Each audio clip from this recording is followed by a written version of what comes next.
Welcome to Boring History Now, the only history channel where you can learn something fascinating about the past and still be asleep before we finish talking about it. Tonight's story is about Aztec merchants and their inexplicably musical travel companions, singing parrots. You probably won't make it through this day, not because it's dangerous, but because you'll be gently carried off into a well-deserved nap. Before we start, I'd love for you to like and subscribe softly, quietly, perhaps with the same delicate energy you'd use to close a library door.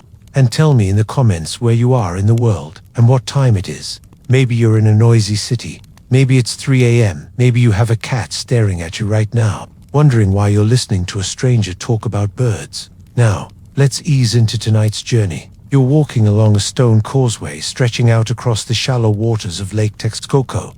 The air is cool in the morning, but you can already smell the market miles away. Cacao, maize, the faint sharpness of drying chilies. The surface of the lake catches the rising sun, a soft gold that makes even the distant mountains look like they've been sprinkled with cornmeal. A group of Aztec long-distance merchants walk just ahead of you. They carry woven baskets and rolled mats, and among them are small wooden cages covered in palm leaves. From inside, a faint melody drifts out. Parrots, with voices like flutes and gossiping neighbors. It's not unusual. These merchants travel for weeks or months at a time, crossing mountains and jungles, bringing back precious goods from faraway lands. Cacao from the south, turquoise from the north, and, yes, parrots who can sing your name if they like you enough. Some say the parrots are gifts for nobles. Others say they're portable entertainment for the long, dull stretches of road. Historians still debate whether these birds were chosen for their colors or their repertoire. But really, you suspect it's a little of both. You hear one parrot repeat something that sounds suspiciously like faster. You're slow. In no wattle, the merchant carrying it doesn't even flinch. Maybe it's a family bird, passed down like an heirloom teapot that also happens to insult you. The causeway narrows as you approach the city. The merchants move at an unhurried pace, the kind that makes you think of Sundays that never quite start. Someone offers you a strip of dried fish. You take it, because politeness is a currency here. It tastes like the lake, smells slightly briny, slightly earthy, with the faintest echo of reeds in the background.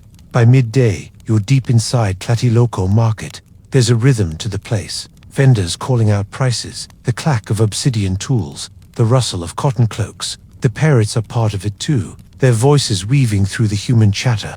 You notice a boy holding a green andillo bird on his wrist, teaching it to mimic the creak of a canoe. Why? Perhaps because if a parrot can sound like a canoe, it will make the canoe owner think of home when he hears it.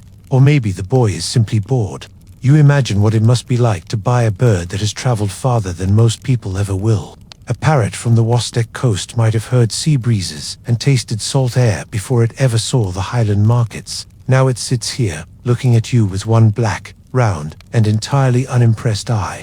The merchants settle in, unfurling mats and displaying goods. The parrots get a sprinkle of seeds. You can tell they're used to the routine. Arrive, rest, charm the crowd. Somewhere, one bird starts whistling a tune that you almost but not quite recognize. You feel yourself slow down too, folding into the easy rhythm of the day. There's no rush. Not here. Not now. Afternoon in the market has its own kind of drowsy momentum. The air is thicker. The sun presses gently on your shoulders, and the shouts of the morning have softened into conversations. The parrots are livelier now, as if the heat unlocks their chatter. One bird keeps repeating a phrase in a sing-song voice, something about maize prices, but you can't tell if it's meant as an announcement or a complaint. You follow one merchant to the shade of a cloth awning. He's an older man with the calm demeanor of someone who has seen enough roads to know they all look the same after a while. His parrot, a bright red one, has a surprisingly low voice, almost like it's been smoking imaginary cigarettes for years. It hums, not a song you know, just a low hum, the kind people make when they don't realize they're doing it. He offers you a drink made from fermented maguey sapulque, cloudy and slightly sweet. It's cool, and you sip slowly. The merchant tells you, without much fanfare, that parrots are more than just decoration. They're conversation starters, diplomatic gifts, and sometimes even bargaining tools. A bird that can say the name of a ruler, he says, is worth more than 2 cloaks. You look at the bird, who blinks at you with deliberate slowness, like it knows exactly how much it's worth. Somewhere nearby, You hear another merchant explaining to a curious buyer that certain parrots are believed to carry the essence of the lands they come from. If a bird from the coast sings at sunset, it's said to bring sea dreams to whoever hears it. Historians still debate whether this belief was widespread or just a romantic sales pitch, but you can see how it would work on a weary traveler. You wander through stalls selling cacao beans piled like small brown pyramids, woven sandals with soles still smelling faintly of agave, and clay whistles shaped like ducks. Every few steps, another parrot greets you. One says something like fresh flowers, another just laughs a quick, human-sounding chuckle that startles you before making you smile. Remember that boy from earlier, the one teaching his parrot to mimic a canoe? You pass him again, and the bird now makes a startlingly accurate splash noise. The boy grins at you like he's just invented entertainment. In a way, maybe he has. By late afternoon, the shadows stretch longer. You watch as the merchants pack some of their goods but leave the parrots out. Their cages propped so the birds can see the market winding down. People linger, touching fabrics, sniffing herbs, haggling over the last bits of fruit. The air smells of roasted maize, sweet and warm, with a faint undercurrent of smoke. A gentle breeze lifts the edge of the awning and carries with it the mingled sounds of voices, footsteps, and parrot calls. For a moment, it all blends into one continuous murmur, as if the city itself is breathing. You feel that same slow breathing in yourself now, the kind that comes when you're in a place that doesn't ask you to rush. The older merchant taps your arm, holding out a small woven charm. "For safe travels," he says, handing it to you as if you've already decided to follow them on the next leg of the journey. You haven't, but you can see how easy it would be to join them walking the long roads with baskets and birds, each day stitched together by sunrises, sunsets, and the occasional sarcastic squawk. Somewhere, one parrot says something that sounds like, "Time to go," but nobody moves. The market is in no hurry to end, and neither are you. The next morning begins not with the sound of roosters, but with a chorus of parrots warming up their voices. Some whistle, some chatter. One appears to be practicing the same two notes over and over, like a student who knows exactly one song and intends to play it until everyone gives up resisting. You rise slowly, stretching under the pale sky, the smell of damp earth and maize porridge drifting through the camp. The pochtakar are already moving rolling mats, checking baskets, tying up the palm leaf covers on the parrot cages. The older merchant, the one with the humming bird, gives you a nod as if to say, "Yes, you're coming along." Of course you are. Travel with them is not a hurried affair. You walk at a pace that would frustrate anyone in a hurry, which is to say, exactly the right pace for people who are not. The causeway soon gives way to dirt paths lined with tall reeds that sway in the morning wind. Somewhere in the distance, a fisherman's canoe creaks, and you hear a parrot mimic it from 3 cages back. There's a rhythm to this caravan. The merchants walk in loose clusters, chatting quietly or not at all. The birds fill the silence with their own commentary, sometimes mimicking the merchants, sometimes inventing phrases that seem to belong to no one. A bright green parrot calls out sweet flowers every few minutes, and you can't tell if it's an advertisement or just a declaration of personal taste. One merchant tells you about the journey ahead. You'll be following an old trade route south, through warm valleys where cacao trees grow and the air hums with insects. He says parrots are at their happiest. There are more colors to see, more sounds to imitate, more people to charm. As you walk, you learn something curious. These birds are sometimes trained to repeat phrases in foreign languages.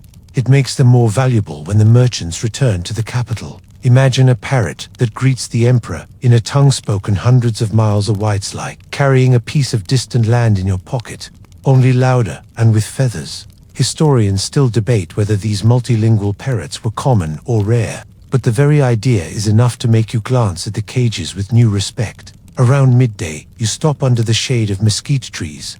The merchants unpack tortillas, beans, and roasted chilies. The parrots get seeds and, for one lucky bird, a sliver of ripe mango. The way it tilts its head to savor the fruit makes you think it knows exactly how good it has it. Someone passes around a gourd of cool water. You drink, and the sound of it sloshing is immediately echoed by a parrot behind you. The merchant carrying it chuckles. "It does that every time," he says, as if this is the most natural thing in the world. By the time you start walking again, the air has warmed and the path is lined with blooming flowers whose names you don't know. The parrots seem to know. They're brighter, more alert, like tourists who've found a cafe they love. One bird starts imitating the high, clear whistle of a nearby hawk. Another responds with what sounds suspiciously like applause. The day passes in long, easy stretches of walking, resting, and listening. By the time the sun lowers itself into the horizon, the parrots are quieter, their voices soft as the light fades. You find yourself thinking that maybe the merchants travel with singing parrots, not just to trade them, but because they make the road itself feel like a story worth telling. You wake to the sound of gentle rain tapping on palm leaves. The parrots are subdued this morning, their usual chatter replaced with soft rustles and the occasional sleepy chirp. The merchants move with the slow efficiency of people who know the road won't go anywhere without them. Today's path winds through a low, mist-covered valley. The earth is dark and rich here, and you pass fields where maize grows alongside beans and squash, the famed three sisters that keep entire communities fed. A merchant points out that some parrots are fed bits of cooked maize on the road, so that when they're sold, they already have the taste of the highlands in them. It's a detail you didn't expect, a reminder that even birds have culinary histories. The rain deepens, and the path turns slick. You notice the merchants tilt the parrot cages so the rain slides off, keeping the birds dry. One bird mutters something that sounds almost like a complaint about the weather. You can't help but think it's justified. By midday, you reach a small settlement where the merchants are greeted with familiarity. People emerge from doorways, curious about what the traders have brought this time.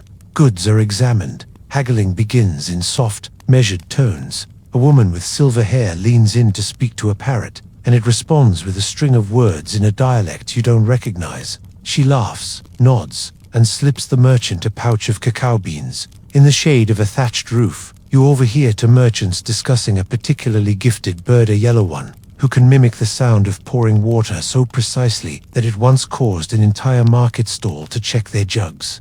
Historians still debate whether such skills were intentionally trained or simply happy accidents, but it's clear that a bird with a good trick can fetch more than one without. The settlement is quiet, save for the occasional squawk.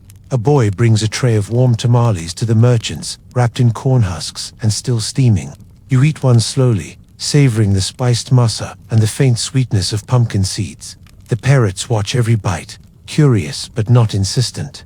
As the rain tapers off, you help load the baskets again. The road ahead is said to pass through a stretch of wild forest where the parrots grow restless, too many bird calls to imitate, too much temptation in the trees. The merchants smile at this, as if they've made peace with the idea that their traveling companions might be better conversationalists than they are.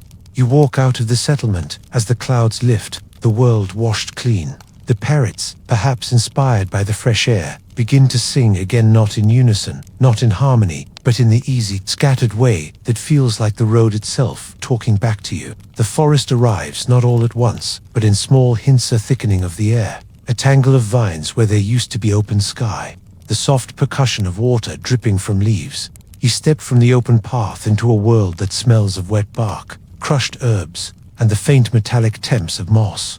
The parrots notice first. Their voices shift from market chatter to quick, bright bursts, like they're checking in with unseen neighbors. The merchants know this route well. They move in a line now, their pace steady but careful, avoiding the slippery roots that snake across the path. Every so often, one will stop and point out a plantar medicinal leaf, a flower used for dye. You hear someone mention that in some towns, parrots are fed tiny amounts of these herbs, so their feathers carry a faint scent when they arrive for trade. Historians still debate whether that's a true practice, or just one of those irresistible market stories. A sudden rustle overhead sends a wave of alertness through the parrots.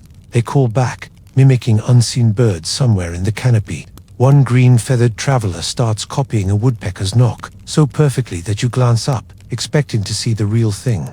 When you don't, the parrot tilts its head at you, clearly pleased with itself. The path narrows and grows darker, shaded by the thick green roof above. You feel the air shift cooler, heavier. Somewhere to your left, water moves slowly, the quiet rush of a stream tucked behind the trees.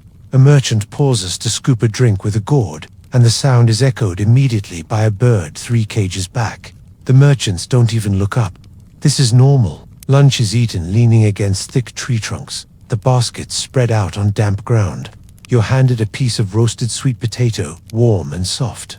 The parrots get seeds, and, for one fortunate bird, a wedge of papaya so fresh it bleeds juice into the merchant's palm. You realize the parrots' meals are not just functional, they're a way of keeping them vivid and market-ready, their colors reflecting what they eat. In the stillness after eating, you listen.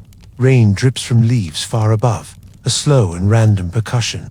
Parrots murmur to one another, in half-phrases some borrowed from human speech, others from forest sounds. One bird calls out road ahead in Nahuatl, though the road here is barely a suggestion. By late afternoon, the light shifts to that deep, warm green you only get in the forest, and you step back into open air. The parrots grow louder again, their voices carrying now over a wide, grassy plain. You feel as if you've crossed through a threshold, the forest closing behind you like a book that knows you'll return someday. The plains open like a sigh. After the closeness of the forest, the sky feels impossibly high, painted in pale blues and the faint streaks of clouds pulled thin by the wind.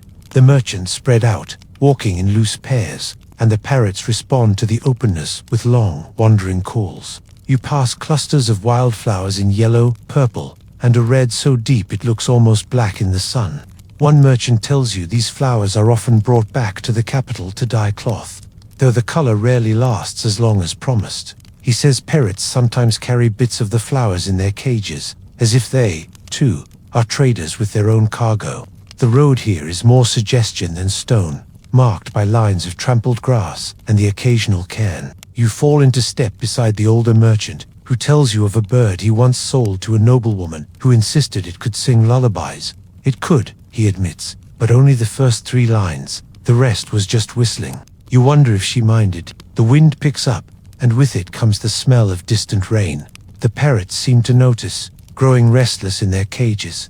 One mimics the low rumble of thunder so convincingly that for a moment you think the storm is closer than it is. Historians still debate whether such mimicry is learned through observation on the road, or passed from bird to bird like a story. You stop at a shallow stream to let the animals drink.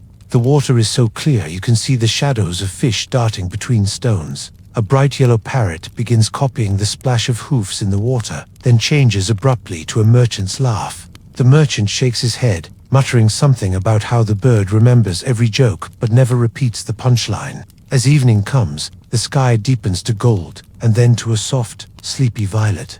The merchants set camp in a wide, sheltered hollow, where the grass is thick and soft. Fires are lit, not for cooking but for warmth, and the pleasure of watching sparks drift up into the dark. The parrots settle slowly, tucking their heads into feathers, their voices fading into an occasional murmur.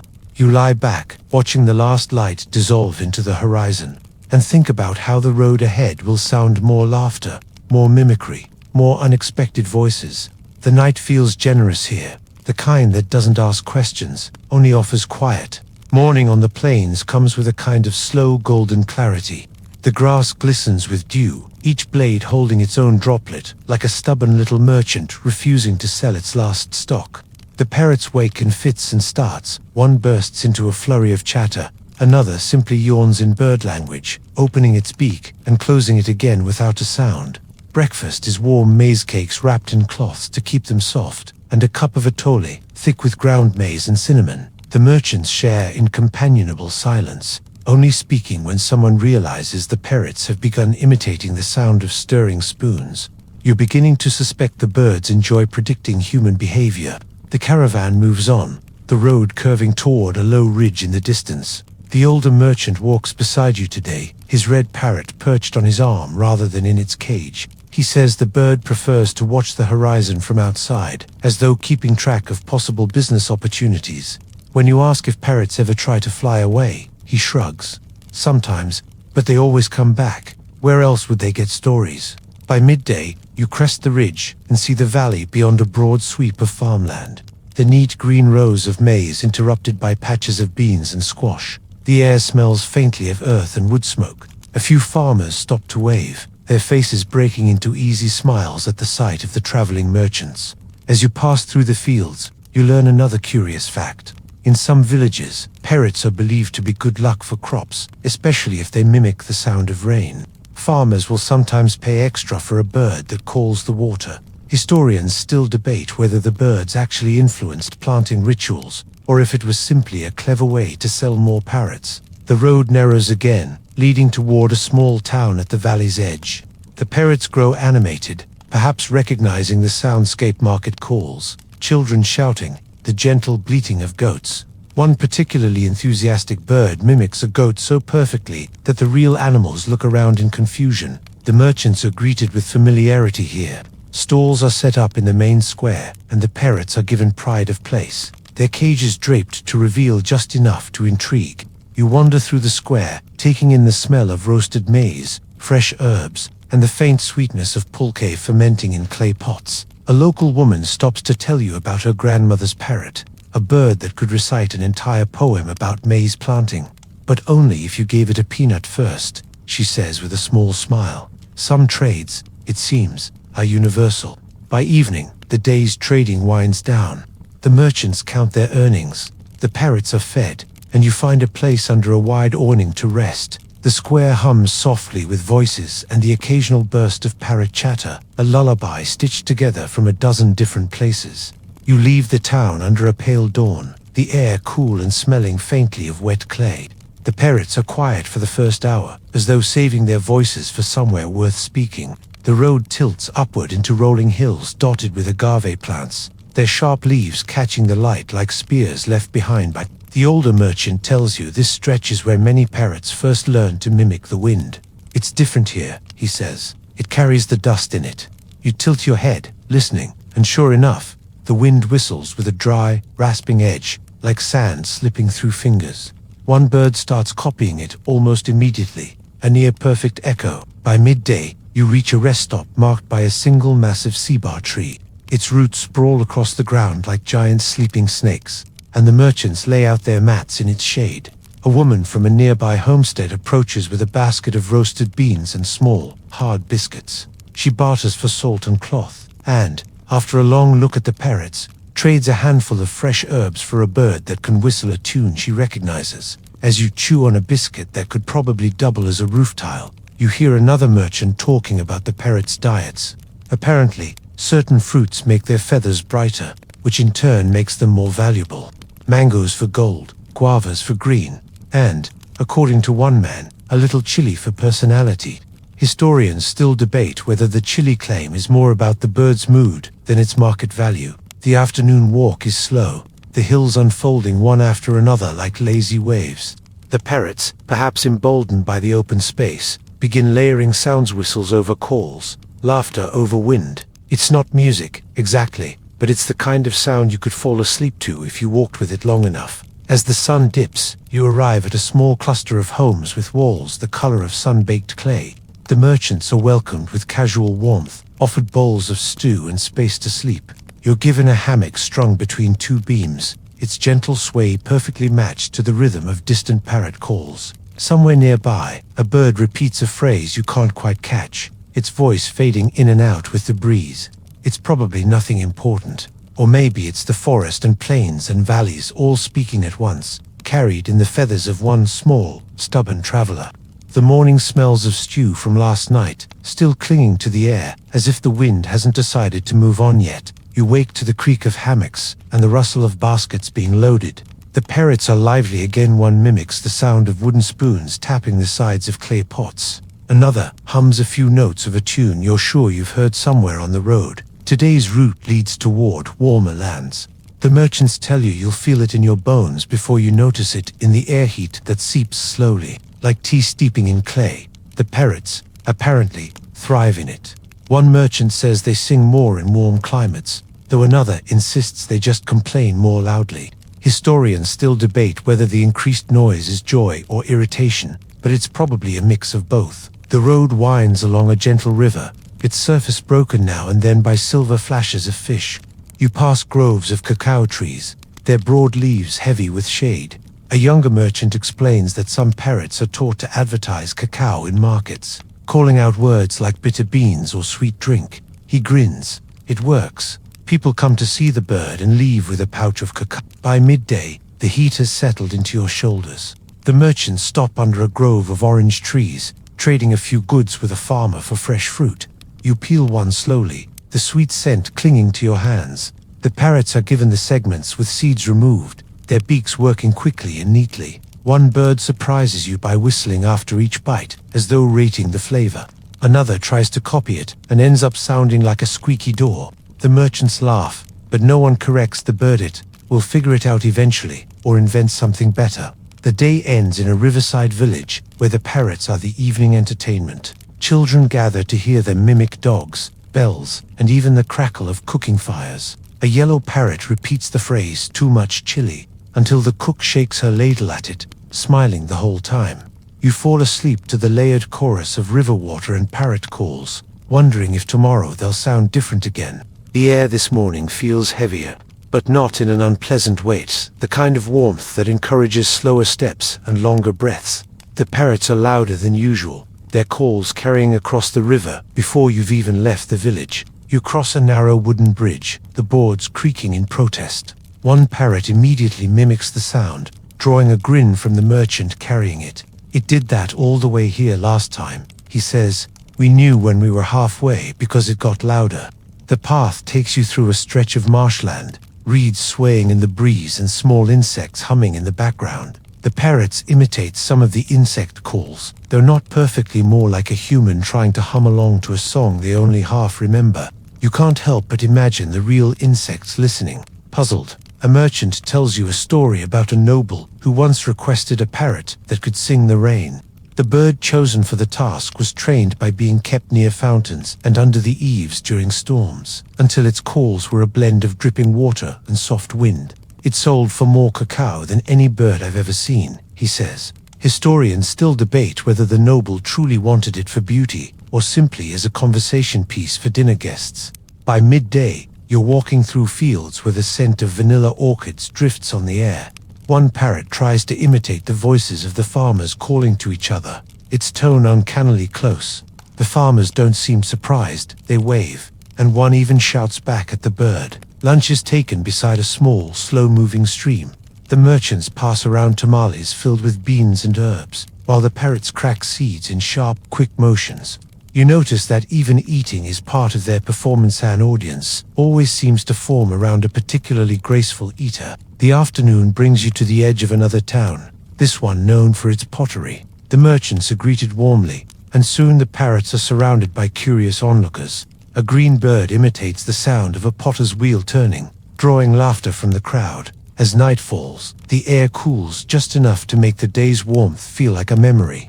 The parrots settle in their cages, feathers fluffed, voices soft. You find a quiet spot near the kilns, their gentle heat seeping into your bones, and let the day fade out in slow, even breaths. Morning arrives with the faint clink of pottery being stacked in a nearby stall.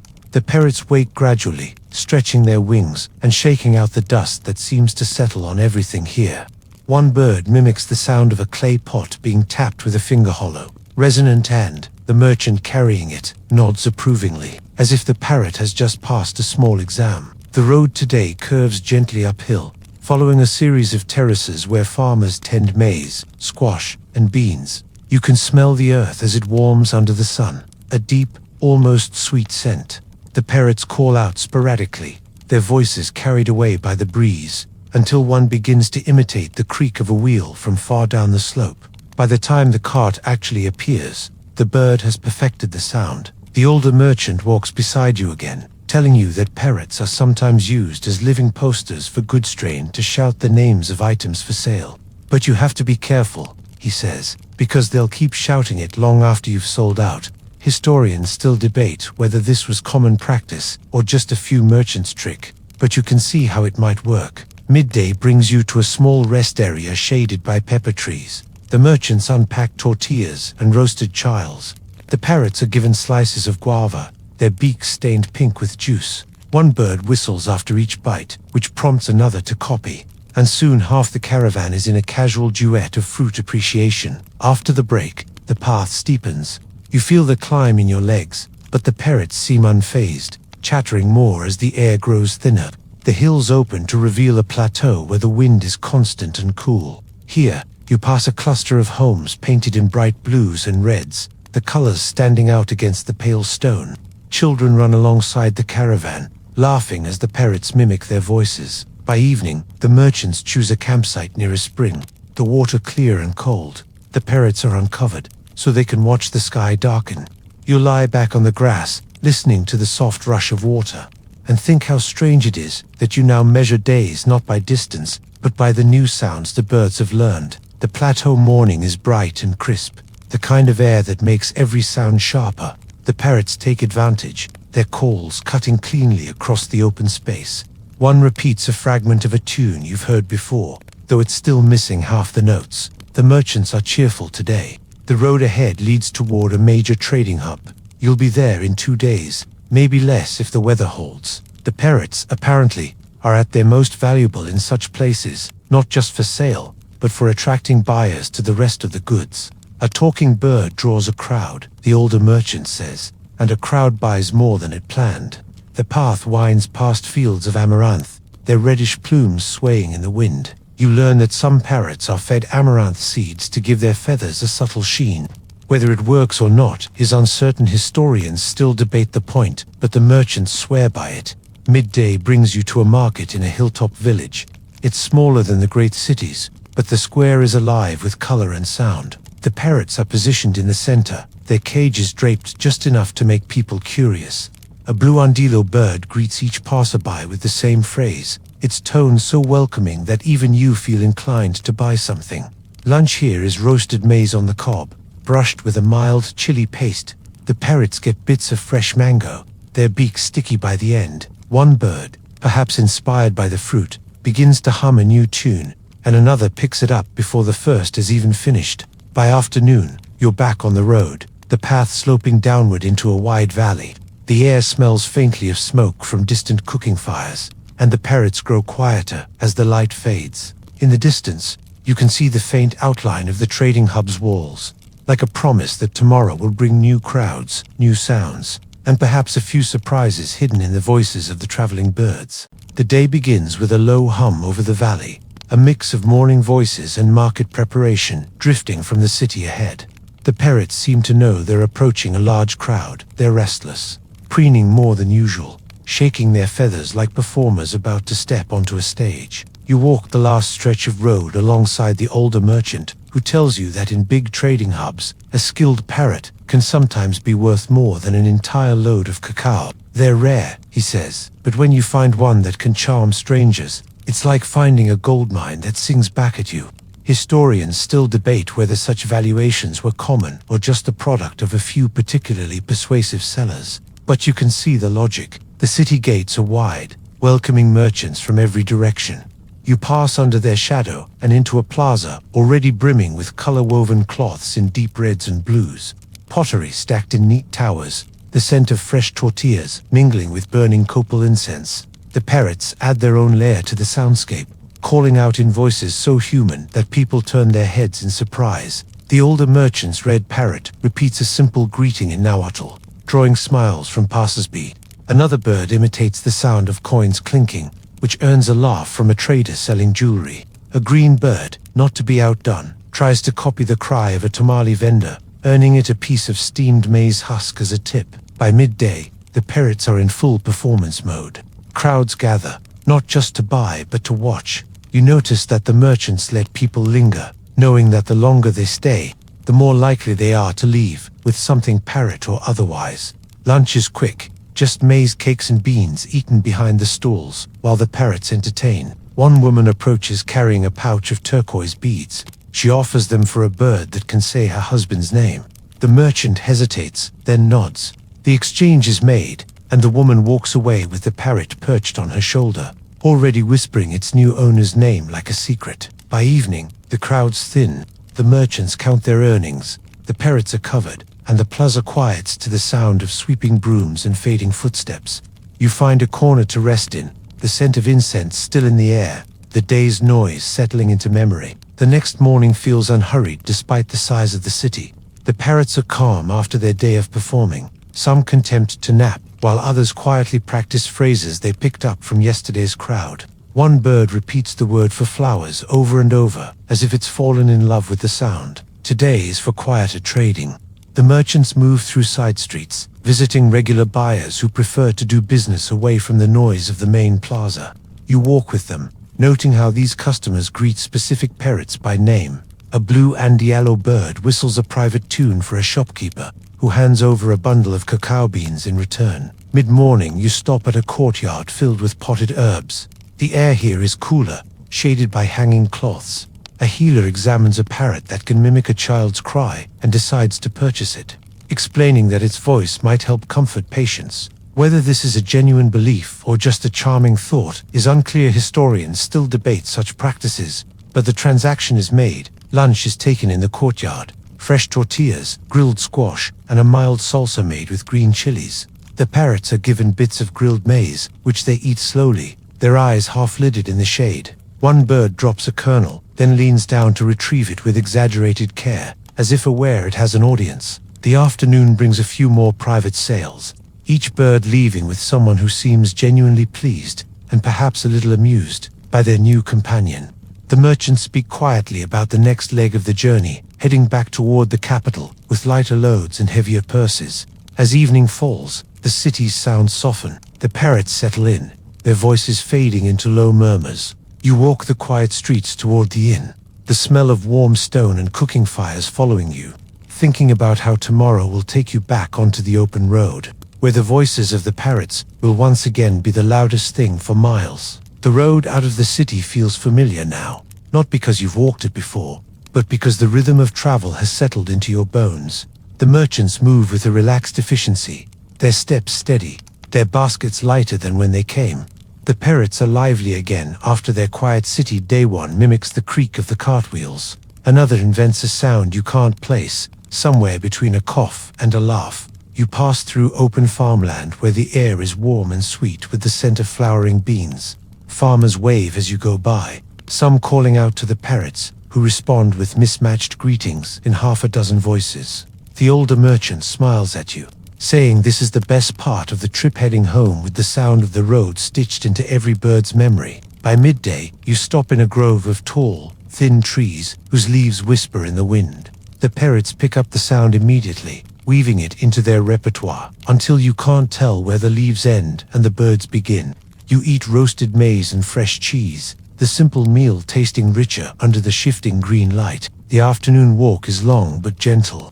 The path dips and rises, offering views of distant hills and the faint shimmer of water far off. You notice that the parrots talk less as the sun lowers, as though they too are winding down. One repeats a phrase you've heard many times on this journey, "Road ahead," and you realize it no longer feels like an announcement, but a quiet reassurance. The merchants camp early tonight, choosing a sheltered spot near a stream. Fires are lit, but the talk is soft. The parrots murmur from their cages, occasionally offering a single note or a half-phrase before tucking their heads under their wings. You lie back on your mat, watching the sky fade from gold to deep blue. The voices of the parrots blend with the rustle of leaves and the trickle of water, and you feel the road itself settling around you, as if it knows you'll carry its sounds long after you've left. The night is warm, and Egypt hums in that soft, slow way it does when the Nile has just finished whispering to the shore. The stars are out in impossible numbers, like they've been poured by an overgenerous hand into the bowl of the sky. You stand at the edge of a mud-brick courtyard, feeling the smooth dust on your sandals, and you notice that the air tastes faintly of baked grain and the faint smoke of palm wood. Somewhere in the darkness, a donkey sighs. A cat's eyes flash from a roof. The city is half asleep, and so are you, though the day hasn't even started. A cheeky warning, you probably won't make it through this day. Not in a tragic way, just in the slow, syrupy way that days like this swallow you whole. Somewhere ahead, beyond a tangle of alleyways smelling of honey and sweat, lives the most unusual ruler Egypt has known in 3 generations. Not the kind to build colossal tombs just to outdo his ancestors. Not the type to fund 100 priests to chant his name forever. No, this pharaoh is known for something entirely more delicate. He collects spoons. Yes, spoons carved, hammered, decorated little vessels for the stirring and sipping of life. You'll come to know him later, but for now you follow the glow of an oil lamp carried by a young servant. The servant's tunic is crumpled, his hair just beginning to curl in the night's dampness. He yawns and mutters about the pharaoh's latest acquisition. That's how you find out Honite's arrival is not gold, not papyrus scrolls, but a single sycamore wood spoon from the far edge of the delta. The handle is said to be inlaid with turquoise chips. Historians still debate whether turquoise was truly valued for its beauty or simply because it looked expensive enough to justify a gift to royalty. The street narrows. Overhead, a tangle of reed mats hangs from rooftop to rooftop, keeping the starlight at bay. You hear voices low, rolling conversations from people sitting cross-legged outside their homes, talking as though the night has nowhere else to be. The servant's lamp throws a yellow glow onto the mud walls, revealing painted patterns, spirals, reeds, fish. Not for tourists, of course. No one here has ever met a tourist. These designs are for the household gods, for luck, and maybe if the artist was feeling self-indulgent because blank walls are just too depressing to stare at all year. The servant leads you through a side gate, where the air cools and thickens with the smell of damp stone. You're in the palace's lower courtyard now, the kind where scribes pass through with baskets of records, and kitchen staff hurry with trays of bread so fresh the crusts steam. Somewhere above, the pharaoh himself might be looking down from a balcony. Though, knowing his habits, he's more likely hunched over a table, studying his latest spoon under lamplight, like it's the key to the universe. In the stillness, you hear the Nile again, a slow, easy hush, like someone smoothing linen. It reminds you that this place has been here far longer than any ruler, far longer than you. Still, there's something in the air tonight, a little ripple of anticipation, as though even the walls know a new spoon is about to join the royal collection. Now, let's ease into tonight's journey. The corridors are dim, lit only by the occasional torch that snaps and hisses like it resents its job. You trail after the servant, your feet brushing over stone worn smooth by years of sandals, bare heels, and the occasional scuttling cat. The palace smells of beeswax polish and old linen, with a hint of something more mysterious, possibly myrrh, possibly last week's dinner. You emerge into a smaller chamber, more intimate than the echoing halls you imagined. Here, the pharaoh sits cross-legged on a low couch, wearing a linen robe so fine you can almost see the shape of his knee beneath it. His head is shaved, smooth and pale in the lamplight, and his eyes are fixed and blinking on the object in his hands. The spoon is smaller than you expected, no bigger than your palm. Its bowl is shallow, the wood dark with age, the handle tipped with tiny turquoise stones arranged in the shape of a lotus. It's beautiful in a quiet, unshowy way, the sort of thing you could imagine getting lost in the bottom of a kitchen drawer for decades, only to be rediscovered during an argument about who owns the nice utensils. The pharaoh turns it slowly, inspecting it from every angle. He asks the servant about the craftsman, and the servant stammers he doesn't know. The pharaoh frowns slightly, not in anger but in the way a scholar frowns when a puzzle piece refuses to click. You notice his hands, long slim fingers with faint calluses on the tips. Not from war, not from farming, no, from writing. Your mind wanders to a tidbit you once overheard in the market. This pharaoh personally catalogues every spoon in his collection, writing its description in red and black ink. It's said he sometimes dreams in spoon shapes. A scribe enters, carrying a clay tablet pressed with wedge-like marks. This, you learn, is the record of spoons received this season. The scribe unrolls a strip of linen to reveal a wax tablet for the pharaoh to add his notes. You can't help but notice there are more spoons than one man could possibly use in a lifetime, which is, perhaps, the point. Outside the window, the moonlight brushes over the tops of date palms, turning them silver. Somewhere below, a guard coughs, then resumes pacing. The pharaoh finally speaks, his voice low and deliberate. This, he says, is from the eastern delta. You can tell from the grain. He smiles faintly, as if sharing a joke only the spoon understands. In a far corner of the room, an elderly courtier leans toward you and whispers. His father collected chariots. His grandfather collected wives. I suppose this is safer. The dry humor is almost comforting, a reminder that even palaces contain their share of eye rolls. The pharaoh sets the spoon onto a small cedar shelf beside dozens of others, each resting in its own carved niche. You notice a few are chipped or faded, but none are thrown away. There's a kind of tenderness in that. The collection is not about perfection, it's about keeping. Historians still debate whether this pharaoh's passion for spoons was seen as eccentric or quietly respected among his court. The truth probably depends on how much one valued not being executed. The night deepens, and the lamplight grows softer. You feel the heaviness in your eyelids, the rhythm of palace life settling into its slow nocturnal heartbeat. The pharaoh is already turning his attention to the next object, a spoon from Nubia, rumored to be carved from a single piece of ivory. You find yourself wondering how many lives have crossed deserts, sailed rivers, or haggled in noisy markets just to place these small, humble tools in this man's hands. And somewhere, beyond these walls, another craftsman is shaping another spoon, unaware that it might one day join this quiet kingdom of wood and stone. Morning arrives in Egypt, the way a cat enters a room, slow, deliberate, as though it's doing you a favor. Pale light creeps across the ceiling, revealing the faint outline of painted lotus blooms that seem to sway when you blink too slowly. You sit up on your woven mat, feeling the soft weight of the air cool for now, but you know how quickly that will change. Somewhere nearby, a kitchen servant is pounding grain, the rhythmic thud carrying through the still corridors. The pharaoh's palace wakes without hurry. No trumpets, no grand processions, just the muffled sound of sandals on stone and the smell of baking bread drifting in from the courtyard ovens. You step outside and watch as water bearers cross the square, balancing jars against their hips. They gossip quietly, laughing in that low, conspiratorial way of people who know the morning is the safest time to share secrets. You make your way toward the main audience hall. Today, the pharaoh is meeting with a delegation from a small village at River. They've brought a gift. You don't need to guess what it is. It's wrapped in linen, shaped unmistakably like the curve of a spoon's bowl. The headman of the village presents it with a flourish, and you catch a glimpse. The handle carved into the shape of a crocodile, its tail curling down to the bowl. The pharaoh holds it up, turning it so the light catches in the tiny grooves. He nods, smiling faintly, and you can almost see the invisible thread being tied. This village will be remembered. Spoons, apparently, make excellent diplomacy. One courtier mutters that it's cheaper than sending gold bars. Another mutters back that it's also lighter to carry, which is important when you don't have a donkey to spare.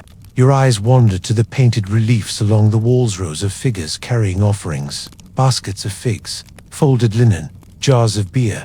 Here, though, the paint is faded, and the details so worn you can't tell if one man is holding a ladle or a loaf. Historians still debate whether these depictions are literal or symbolic, and frankly, after a few hours in the heat, you can't imagine caring either way. After the delegation leaves, the pharaoh retreats to his private chamber, spoon in hand, while scribes record the day's events. You follow at a respectful distance, watching as he places the crocodile-handled piece into a small ebony cabinet. Unlike the main display, this one is locked. You notice several spoons with animal motifs, ibis, gazelle, even a frog with tiny stone eyes. It occurs to you that these aren't just utensils, they're a gallery. In the courtyard below, children chase each other in the dust, shrieking with the energy only early morning can provide. A nursemaid calls them back, but her tone is more indulgent than stern. You lean on the balcony, feeling the warm stone under your palms, and realize how easily life here folds itself around the pharaoh's quiet obsession. No one questions it, at least not out loud. And why would they? In a world where every ruler seems determined to outdo the last in monuments and wars, a man who just wants more spoons feels almost like a public service. The sun climbs higher, pressing down with its familiar weight. You know it's time to seek shade or risk becoming a cautionary tale for future tourists who don't exist yet. The palace gardens are the perfect escape from the midday heat rows of date palms casting long, sharp shadows, and pools of still water that reflect the sky like a second, quieter world. You walk slowly along the gravel path, feeling it crunch under your sandals, as though each step is reminding you that you're here, in this moment, in this absurdly serene oasis. The pharaoh is here too, reclining on a cushioned bench, while a gardener trims the papyrus plants with a knife, so sharp you can almost hear the stems sigh in surrender. On a low table beside him sits a shallow bronze dish holding of course a spoon. This one is plain, almost austere.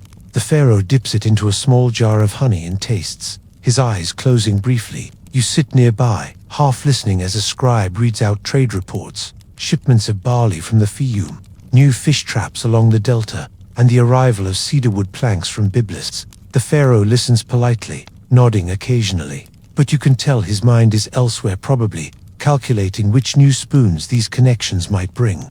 A sudden breeze stirs the palm fronds, carrying with it the scent of lotus blossoms from a pond at the far end of the garden. You follow the sound of bees until you reach it, a quiet pool dotted with flowers the color of early morning. The gardener joins you, explaining that the pharaoh once had a spoon carved from lotus root. It didn't last long apparently. Lotus spoons make terrible soup ladles, but it held a place of honor for years.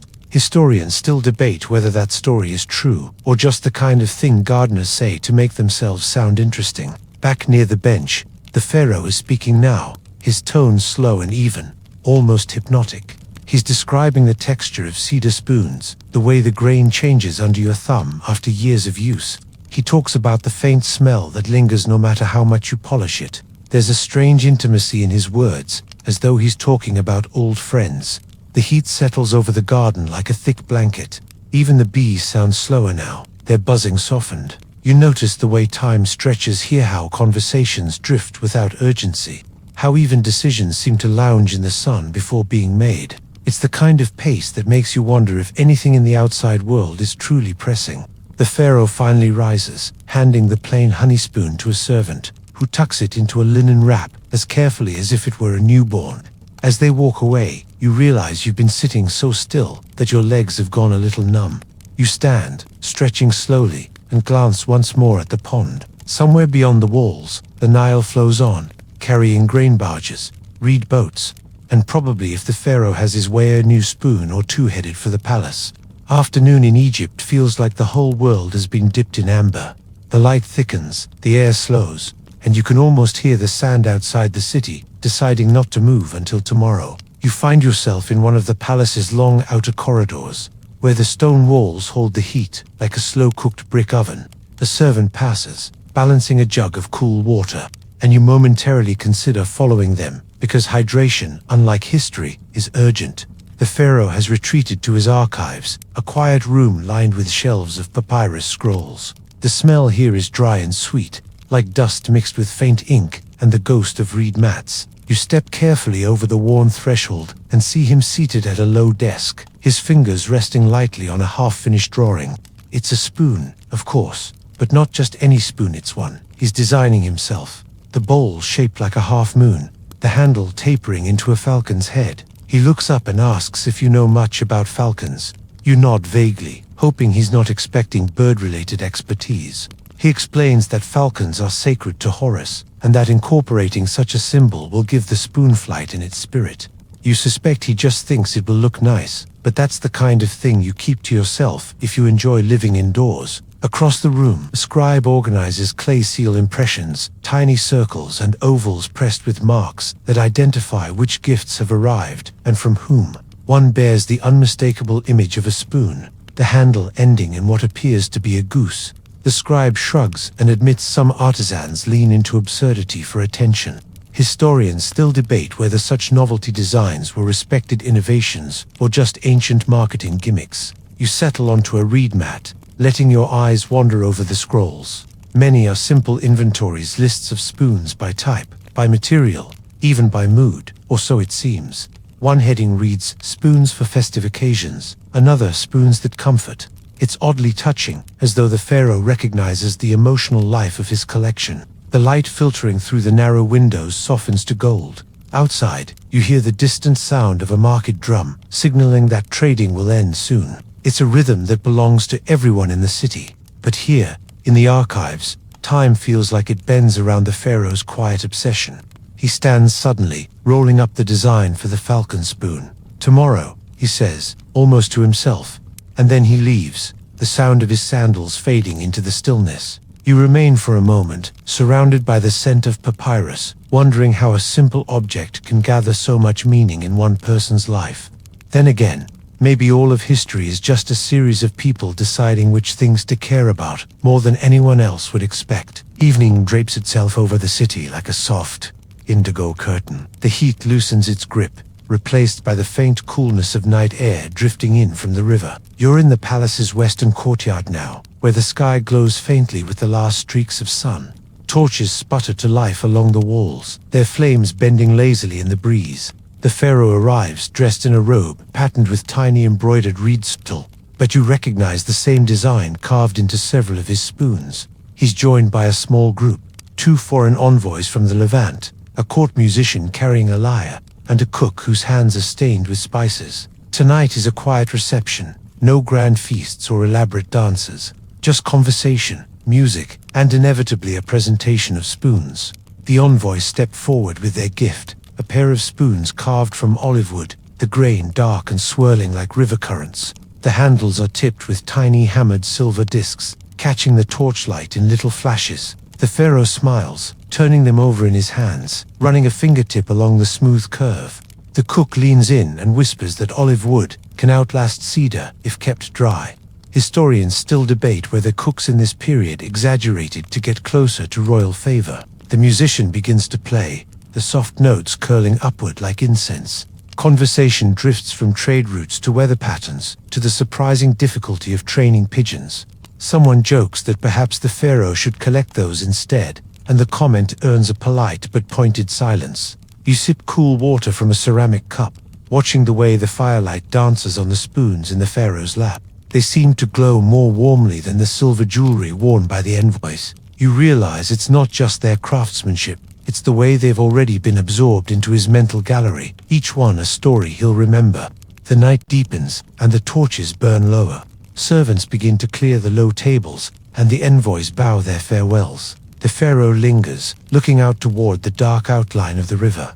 You follow his gaze, and imagine the barges moored there, cargo resting silently in the moonlight somewhere among them. Perhaps the next spoon to arrive. A breeze lifts the edge of your robe, carrying with it the scent of distant lotus ponds and the faint hum of crickets.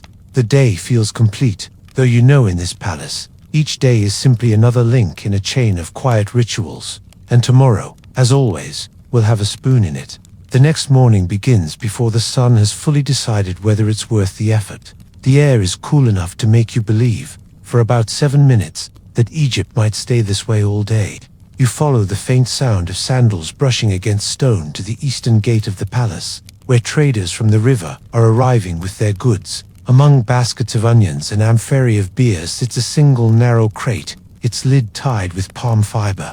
A palace guard leans on his spear, clearly unimpressed. But when the crate is opened, there's a collective murmur. Inside, wrapped in linen like something sacred, is a spoon carved entirely from carnelian stone, its warm orange surface catching the first streaks of sunlight.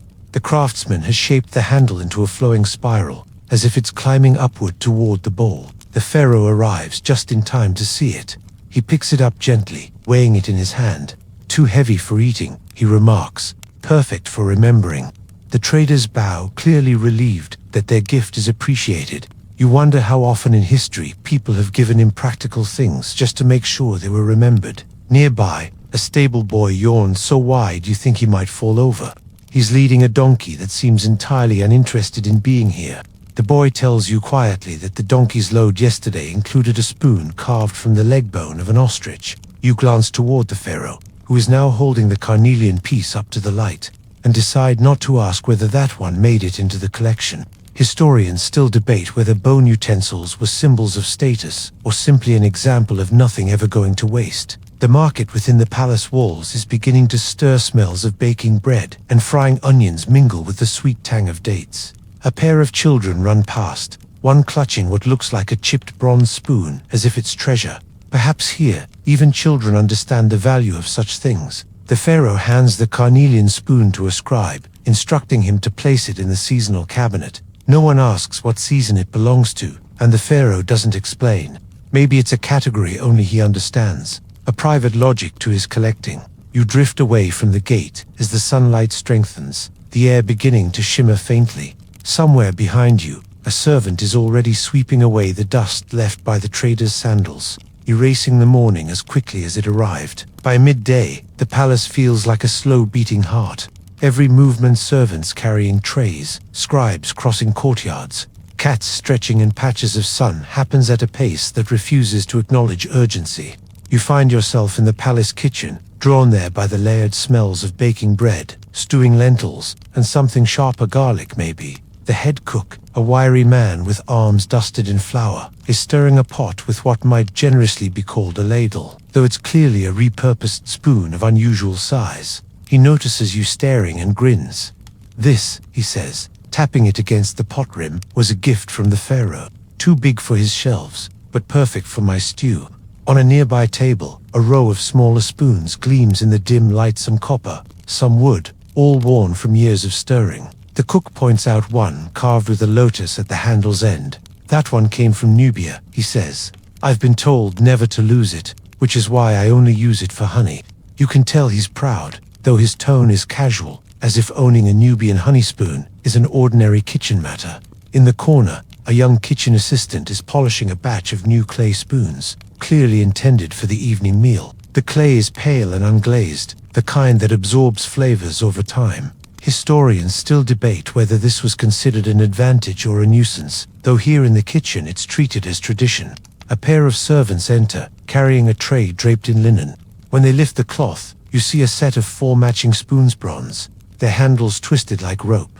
These are destined for the pharaoh's table tonight, and you can almost imagine him running his fingers along the spirals before using them. The cook chuckles, shaking his head. He never eats with the same spoon twice in a row, he says. Not because he's afraid of germs, he just says every meal should have a fresh story.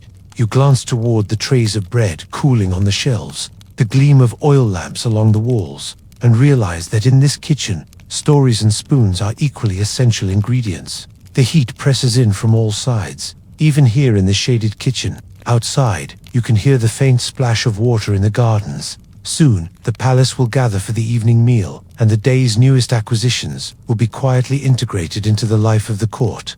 And somewhere in the back of your mind, you find yourself wondering if spoons can carry stories. How many lives are held in the pharaoh's hands? The sun has begun its slow descent, smearing the sky with the kind of gold that even the pharaoh's collection can't quite match. You're in the great hall now, where the evening meal is being prepared. The air smells of roasted duck, cumin, and that particular sweetness that comes when figs are warmed over embers. Low tables are set in neat rows, each draped with linen so clean it almost glows in the torchlight. At the center of each table sits a small ceramic jarred wine for the guests, though you suspect most will be far more interested in the pharaoh's newest conversation piece. Tonight, it's a bronze spoon with a handle shaped like a reed stalk, the bowl polished so smooth it reflects the flicker of flames like a tiny, trembling sun. The pharaoh arrives without fanfare, his robe plain tonight, except for a narrow strip of beadwork at the collar. He moves to his place at the head of the hall, where a servant places the reed-handled spoon beside his plate, as though it were a crown jewel. He doesn't pick it up right away. Instead, he lets the room notice it. You realize this is part of the ritual. The spoon is never introduced, merely allowed to exist until curiosity draws the eye. Across the hall, a merchant leans to his neighbor and whispers about an ivory ladle gifted to the pharaoh last year. Supposedly, it came from a single tusk and took 3 seasons to carve. The neighbor nods solemnly, the way people do when they're quietly deciding whether they should bring a spoon as their next gift. Historians still debate whether such offerings were truly voluntary, or simply the sort of voluntary that happens when a ruler likes something very much. The meal unfolds slowly. The pharaoh uses the reed-handled spoon to taste a pomegranate sauce, nodding in approval. You notice he switches spoons halfway through the duck course, replacing bronze with a small ebony one inlaid with shell. There's no announcement, no reason given, just a private rhythm that everyone accepts. From your place near the wall, you catch the soft clink of spoons being set down, lifted, set down again. It's a small sound, almost swallowed by the music of the lyre and the murmur of voices, but it carries a kind of intimacy. These are not the clattering utensils of a hurried meal. They're part of the conversation, part of the performance. When the plates are cleared, the pharaoh rises and leaves without ceremony. The hall lingers in his absence, the air still thick with the smell of roasted meat and the faint gleam of polished metal. You realize that, for him, the spoon was the meal. The food was just what happened to be there. Night deepens, and the palace shifts into its quieter skin. You follow the sound of footsteps through a side passage that leads to the river terrace along. Open platform where the Nile's dark water slides past under the moon. The air is cooler here, carrying the damp scent of silt and papyrus. Somewhere downstream, a night fisherman's torch bobs like a wandering star. The pharaoh stands at the terrace's edge, a linen shawl draped loosely over his shoulders. In his hand, he holds a spoon unlike any you've seen, a narrow, elongated shape carved from mother of pearl. So pale, it almost disappears against the moonlight. He runs a thumb along its edge, and you think of the waves that must have shaped its shell before it was ever carved. A courtier approaches, carrying a small wooden box. Inside is another spoon, this one far humbler, made from tamarisk wood, the grain dark and uneven. The pharaoh takes it, smiling faintly. "This," he says, "was my first." You realize he means the first spoon he ever owned, long before the cabinets and the scribes and the ceremonial exchanges. It's chipped at the rim, worn thin at the bowl. The courtier asks if he'll ever part with it. The pharaoh shakes his head. "Gold spoons are for showing. This one is for remembering." His voice is so soft you almost miss it beneath the river's hush.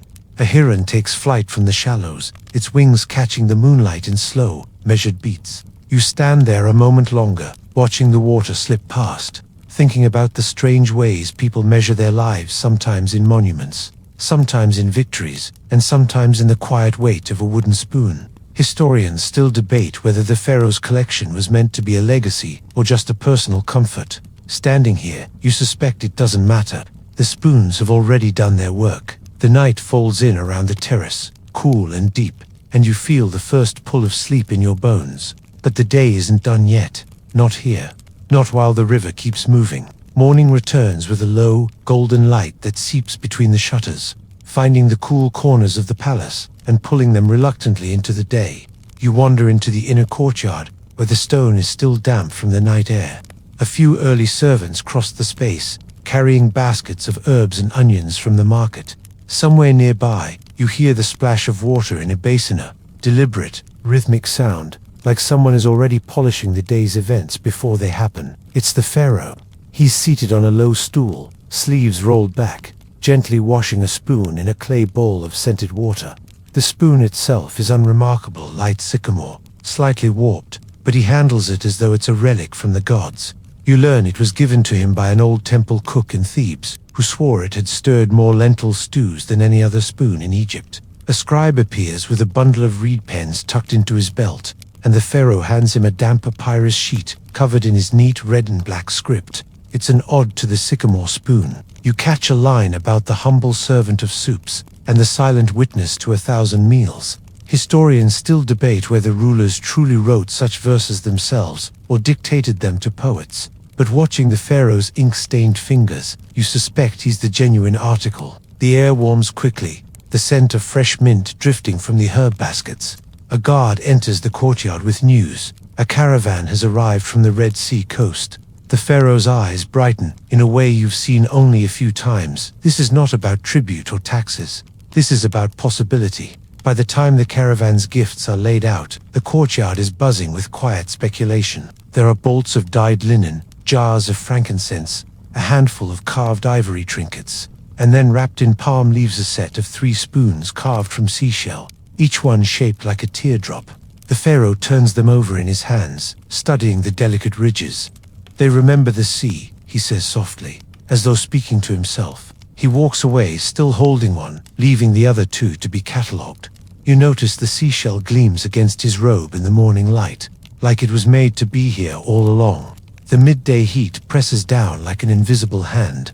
You retreat to the shade of the northern colonnade, where the columns rise like stone trees and the faint smell of incense lingers from a morning ritual. The pharaoh is already there, seated cross-legged on a reed mat, listening to a traveler from the Sinai. The man's skin is darkened by weeks in the sun, and his stories arrive in a slow, measured voice. From his pack, the traveler produces a spoon carved from dark acacia wood. The handle curves in a perfect spiral, ending in the shape of a tiny ibex. The craftsmanship is remarkable, the detail so fine you half expect the ibex to leap away. The pharaoh takes it reverently, tracing the curve with one finger. "The desert has its own patience," he says. "It takes time to make something this still." Around you, courtiers murmur. One whispers that the pharaoh now has over 200 spoons, each with its own story. Another replies that the number is closer to 300, though no one's brave enough to correct the pharaoh's official count. Historians still debate the actual size of the collection, but even the smallest estimates feel impossible to imagine without seeing it in person. The traveler is given bread, dates, and a place to rest. The pharaoh sets the ibex spoon beside him on the mat, as though proximity alone is a form of honor. The conversation drifts to trade routes, then to the shapes of clouds over different deserts, then inevitably back to the spoons. The air hums faintly with cicadas. Beyond the columns, the gardens shimmer in the heat, the date palms holding their shadows close. You notice the pharaoh watching the ibex spoon as the traveler speaks. Not out of distraction, but because he's already imagining where it will live in his collection. When the audience ends, the spoon is wrapped in linen and carried away by a scribe. The pharaoh stands, stretching, his movements slow and deliberate, like someone trying not to wake the day too suddenly. He glances toward the distant river, and for a moment, you have the sense he's measuring time not in seasons or years, but in the arrival of spoons. The afternoon drapes itself lazily over the palace, the kind of heat that makes sound itself feel slower. You follow the pharaoh to a small, windowless chamber you've never entered before. The air is cooler here, thick with the smell of cedar and beeswax. Along the walls, shelves hold neat rows of cedar boxes, each tied shut with red cord. This, the pharaoh says, with the satisfaction of someone showing off a secret, is the vault. He unties a cord and lifts the lid from one of the boxes. Inside, resting on folded linen, is a spoon so small you almost miss it. Made from lapis lazuli, it's the deep blue of twilight, with faint gold flecks scattered through the stone. The bowl is no bigger than your thumbnail. It's useless, he admits cheerfully, but beautiful. His voice has the same tone someone might use to describe a songbird that refuses to sing. You watch as he replaces it carefully, tying the cord with the precision of a man who's done this hundreds of times. One box contains a pair of twin spoons carved from the same piece of ebony, their handles intertwined like vines. Another reveals a spoon with a silver bowl and a handle shaped like a fish, the scales hammered so finely you can almost feel them beneath your eyes. He opens and closes the boxes with a kind of ritual slowness, as though the act itself is part of the collecting. A scribe enters to update the inventory tablet. The pharaoh corrects him twice, once on the spelling of a craftsman's name, and once on the exact hue of a certain piece of faience inlay. Historians still debate whether ancient rulers truly cared about such details, or if this pharaoh was an anomaly in his attentiveness. As the scribe leaves, the pharaoh lingers, running his fingertips over the red cords on the remaining boxes. He doesn't open them all. Some, he says, are for later. You can't tell if he means later today, or in some undefined stretch of time that only he measures. When you leave the vault, the sudden brightness of the corridor feels almost intrusive, as though the sun has no business knowing what's hidden inside. By the time the shadows stretched long across the courtyard, the palace has taken on that peculiar stillness of late day, everyone moving slowly, voices kept low, as if trying not to disturb the fading light. You find the pharaoh in the garden pavilion, a shaded open-air space where the breeze moves lazily through woven reed screens. On the low table before him is a single spoon, this one freshly arrived from a craftsman in the Fayum. The handle is carved into a stalk of papyrus, the bowl a perfect oval of polished olive wood. It smells faintly of oil, as if the craftsman had taken the time to nourish the grain. The pharaoh tests its weight, dipping the bowl into a small dish of pomegranate seeds. He lifts one to his mouth and smiles, as though the spoon itself has improved the fruit. Nearby, a court poet is composing aloud, murmuring lines about the hand that shapes the river's gift into a vessel of harvest. The pharaoh nods appreciatively, though you suspect the poet is simply trying to earn a place at the next feast. From the far edge of the pavilion, a gardener sets down a basket of lotus stems. He mentions half to himself that he once made a spoon from dried lotus root, but it cracked after a single use. The pharaoh chuckles, saying not every story has to last forever. Historians still debate whether this was a philosophy or just a way to make gardeners feel better. The light shifts, becoming that pale gold that makes even the simplest objects look precious. You watch the pharaoh turn the papyrus-handled spoon in his hand, holding it up so the grain catches the glow. For a moment, the entire pavilion feels centered on that one object, as if the rest of the world is just background for it. A faint sound drifts in from beyond the walls, the slow creak of a boat's mast in the evening breeze. The pharaoh glances toward the river, and you have the sense he's already thinking about the next arrival, the next story, the next curve of wood or metal to rest in his palm. And yet, for now, he sets the spoon down gently on the table, as if to let it breathe in its first evening under this roof. Night has come quietly, the way a gentle hand pulls a blanket over someone already half asleep. The moon rises above the Nile, silvering the ripples until they look like strands of poured metal. You're on the palace's upper terrace now, where the air smells faintly of river water and cooling stone. Below, the city is winding down, a lone vendor's voice calling in the dark, the last donkey cart clattering toward the gates, the low murmur of neighbors trading a final story before sleep. The Pharaoh is here too, seated on a cushioned bench near the edge, his posture relaxed but his eyes still searching the shadows beyond the water. In his hands rests a spoon you haven't seen before, simple piece of unpolished wood, its surface uneven, as though it was carved in a hurry. He tells you it was a gift from a fisherman earlier today. He said it's been in his family for 3 generations. The Pharaoh murmurs. His mother stirred lentils with it when he was a boy. There's no gold, no inlay, no precious stone.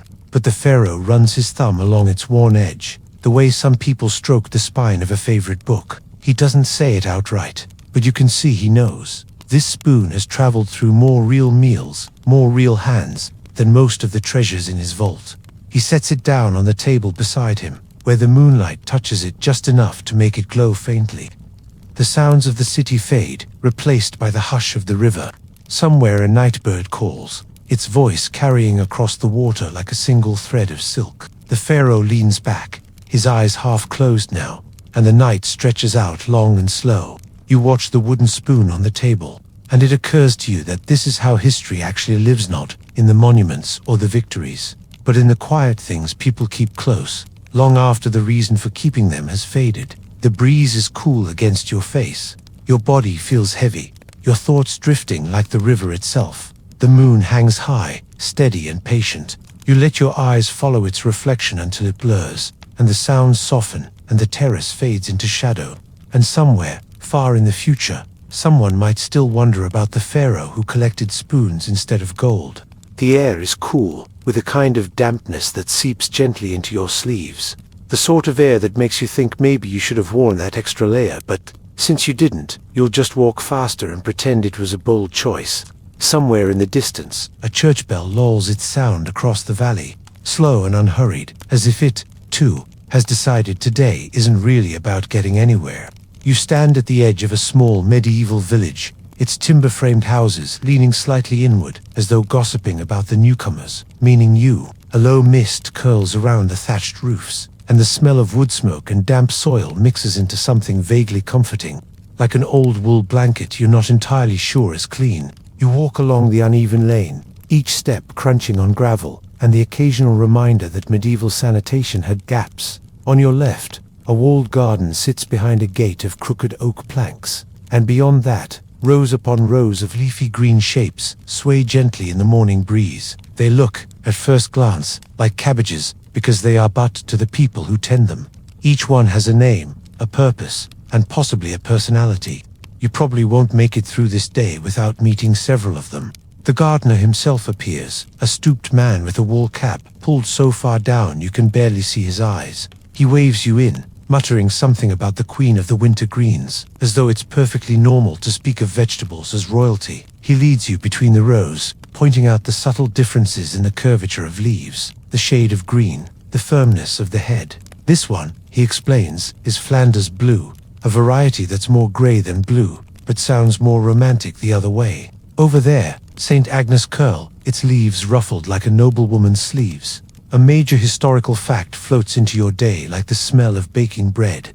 In the late Middle Ages, especially in monastic gardens, plant naming was as meticulous as scripture copying. Gardeners kept hand-inked ledgers where every cabbage variety was listed, described, and occasionally given an origin story bordering on fanfiction. Some names were practical long winter keeper, others poetic moon's embrace, and a few were deeply suspicious the bishop's favorite. For example, you stoop to touch one of the heads, its outer leaves veined like river deltas. The gardener frowns slightly and tells you that in Flanders, there was once a superstition that touching a cabbage without speaking to it first would stunt its growth. You glance at him, wondering if he's serious. His expression doesn't change. Historians still debate whether that belief was widespread or simply a farmer's way of discouraging bored children from smacking produce. The wind carries a faint tang of manure from somewhere near by nature's way of telling you that beauty and unpleasantness are often cultivated side by side. A chicken wanders into the cabbage bed, ignored by everyone, and begins its own form of quality control. The gardener doesn't seem worried. He simply calls the bird inspector and lets it carry on. The mist begins to lift, revealing the rest of the village, a watermill turning lazily, a thatched alehouse already opening shutters, and beyond it, fields that ripple toward the horizon. You tuck this moment into the back of your mind, the kind of scene you might recall years later when someone asks you what peace looked like before it got paved over. Now, let's ease into tonight's journey. You follow the gardener deeper into the plot, where the rows are tighter and the soil is darker, rich from decades of composting everything from kitchen scraps to the autumn leaves swept from the village square. Here is where the specials live, the varieties too rare or too moody for the main rows. The gardener crouches before one, brushing away a snail as if it were a rude guest interrupting a private conversation. "This," he says softly, "is St. Hildegard's lantern." You lean in, expecting it to glow. It doesn't, but its pale green head does seem to catch the light in an almost theatrical way, like it's rehearsing for a stained glass window. As you walk, you notice that each little patch has its own microclimate, almost like the cabbages have claimed territory. Some are basking in full sun, others shaded by an old pear tree whose trunk twists like a rope. You remark on it, and the gardener nods, explaining that certain varieties are shy and bolt to seed if given too much attention, though you suspect this is another example of him giving emotional attributes to vegetables. A historical fact emerges like a cat from under a table. During the 14th century, wealthy households often employed herbal keepers whose duties included tending ornamental vegetable beds. These gardens were as much for display as for eating, and naming each plant added to the performance of refinement. Guests could be walked past a bed of imperial crown cabbage, or dragon's tongue kale, the names themselves part of the entertainment. He stops beside a particularly squat, purple-tinged specimen and smiles. "This is the night nun." You arch an eyebrow, but he's already explaining how it got its name, something about a convent that grew this variety exclusively for its robust flavor in winter stews. The leaves are tightly furled, as if guarding a secret. Somewhere behind you, the inspector chicken clucks approvingly.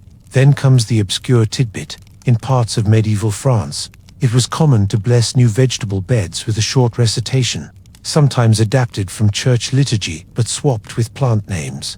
One surviving note from a 15th century herbal manuscript reads like a prayer for rain, but is addressed to the humble root and the noble leaf. Whether this was earnest devotion or just a gardener's inside joke is anyone's guess. The sky above the village shifts, a slow drift of clouds casting moving shadows over the beds. You hear faint hammering from the blacksmith's shop, and a burst of laughter from the alehouse. Life here moves at a speed that makes modern schedules seem absurd, and you start to suspect that was the point all along. The gardener pauses to sip from a clay cup and offers you a taste. It's some kind of herbal watermint, maybe rosemary, and something faintly peppery. He says it clears the thoughts, though you're fairly sure it's just what happens when your drink tastes like a salad. Still, it's refreshing.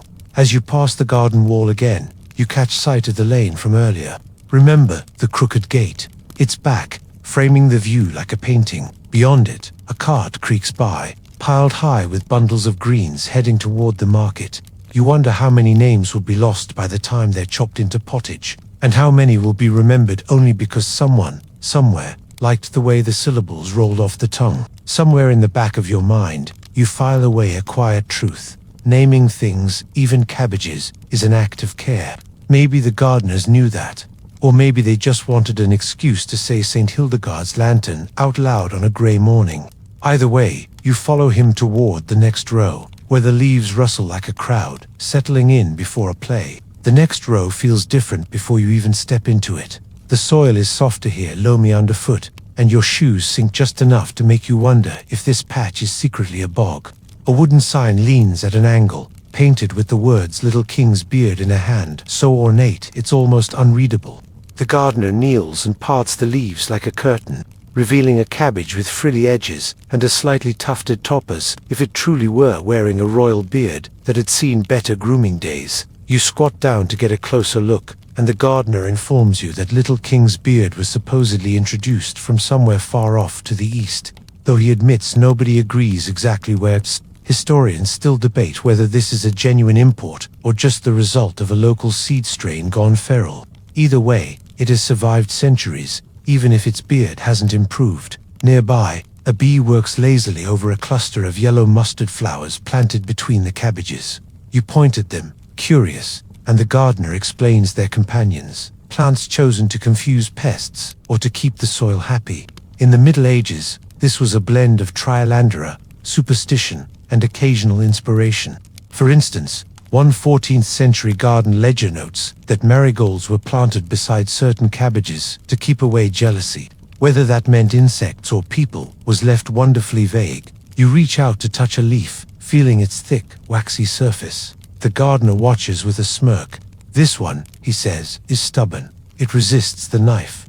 You ask if that's a good quality. If you're storing for winter, yes. If you're trying to eat before sundown, no. The thought of a family wrestling with dinner for hours amuses you more than it should. He leads you toward the far edge of the garden, where the stone wall is warm from the sun. A wooden bench sits in the shade of an apple tree, just beginning to bloom. You sit for a moment, letting the air wrap around you, noticing the way the village sounds have softened hammering replaced by the murmur of voices from somewhere down the lane.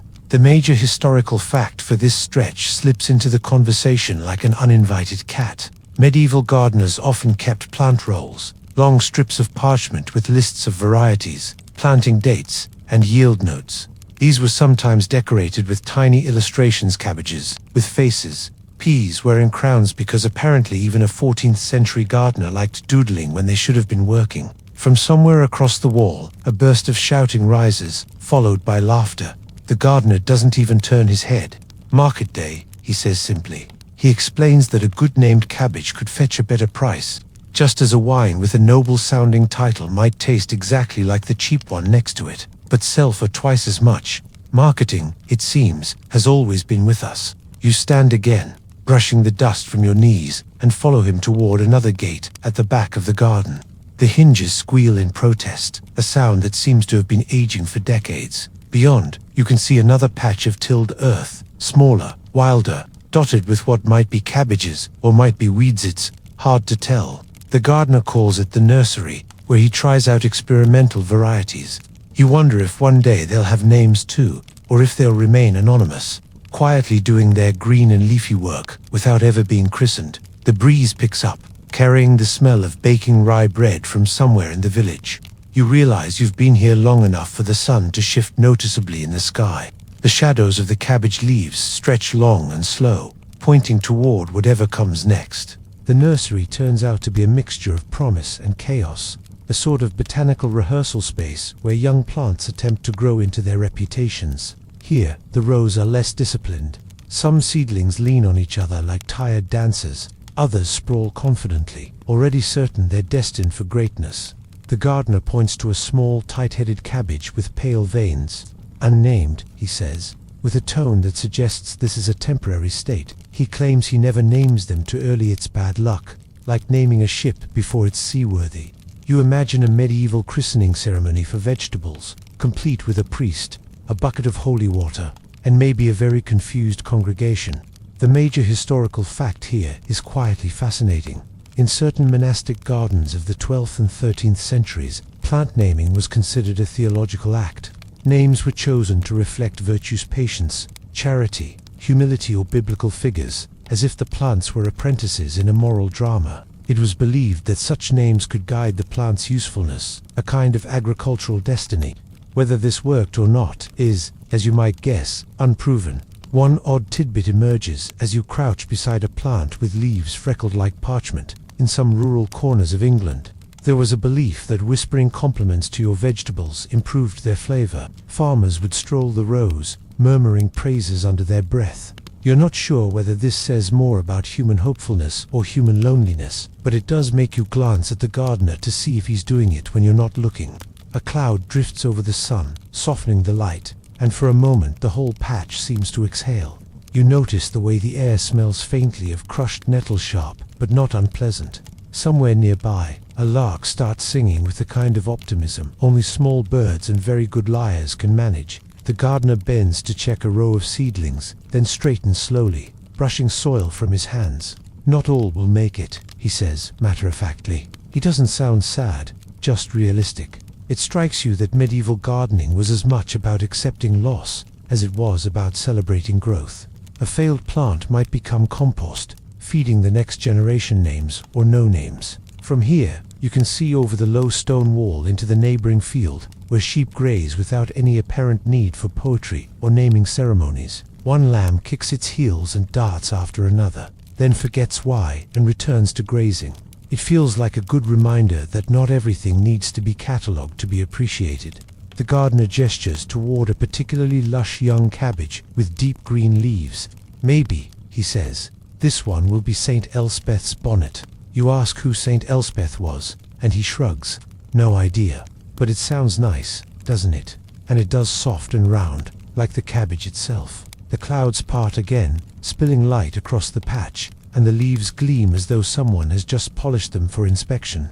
The inspector chicken reappears, hops the wall, and begins pecking at the ground with businesslike focus. The gardener sighs, but he doesn't shoo it away. Some inspectors, it seems, are above reproach. You linger a moment longer, letting the quiet seep into you, before following him back toward the main rows. Somewhere ahead, you hear the faint chime of a bell from the church tower, marking time in a place that doesn't seem in much of a hurry to keep it. Back in the main rows, the light has shifted into that golden, forgiving angle that makes even the most bedraggled cabbage look like it belongs in a painting. You walk past the familiar Flanders blue, now half-lit, like a shy actor taking a bow, and past St. Hildegard's lantern, which seems to be enjoying its own private spotlight. The gardener leads you toward a narrow strip of earth tucked between the main bed and the garden wall, where the soil is flecked with tiny shells, a leftover gift from last year's compost heap. This is where the older names live, he says, gesturing to the plants as if introducing you to a row of aristocrats. The first is Lady Marjorie's Rest, a cabbage with leaves that fold in on themselves so tightly it looks like it's napping, named for a noblewoman who once tried to grow her own kitchen garden. The gardener explains, and promptly hired 3 men to do all the actual work. The historical fact here is both mundane and revealing. In medieval England, certain vegetable varieties became associated with the households that cultivated them. Over time, their names, originally just shorthand for the gardener's own records, slipped into market slang. A head of cabbage from Lord Whitcomb's estate became a Whitcomb head, whether or not it was still grown there. Names wandered, the way songs do. You stooped to examine another, Penelope Green, so called because it's round. Squat shape resembled the cheap loaves sold in village bakeries. The gardener adds that in some regions, these Penelope cabbages were so common they became a sort of low-grade currency, bartered for eggs, cheese, or the occasional mended boot. You try to imagine paying your rent in cabbages and wonder if that might actually make modern economics more entertaining. An obscure tidbit drifts in with the breeze. In parts of the Low Countries, there was once a tradition of placing a single cabbage leaf under the pillow of a new bride. It was supposed to bring fertility, or perhaps just an odd dream. Scholars can't decide if this was symbolic, or simply the result of someone having an extra cabbage leaf, and nowhere better to put it. A cart rattles past the garden wall, the driver whistling something tuneless. The air smells faintly of roasted onions from somewhere down the lane. You imagine this cabbage, and the ones beside it, making their way to the pot names lost to the steam rising over a stew. The gardener doesn't seem troubled by that. He says names are for the living plant, not the eaten one. As you move along the strip, you notice a small stone marker half buried at the edge. The letters are worn, but you can make out Anno Domini 1423, and what might be the outline of a cabbage carved beneath. The gardener says it's the oldest part of the garden, though nobody remembers who planted it first. He pats the soil there like it's an old friend and says simply, "Still grows." Beyond the old names lies a row so bright it almost looks new, as if someone painted it in fresher greens than nature usually allows. The gardener calls this the festival row, reserved for the most show-off varieties, plants grown less for their yield and more for the way they could impress a passing guest. You suspect this is where he keeps the names he's most proud of.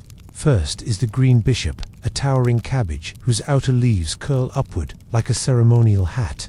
Won the harvest fair 3 years running, the gardener says, his voice somewhere between pride and modesty. He adds, almost as an afterthought, that some fairs gave prizes for most distinguished leaf, which sounds suspiciously like an award invented just to make more people feel like winners. The major historical fact here is that in many medieval towns, annual fairs included competitions for produce, not just biggest or tastiest, but most beautiful.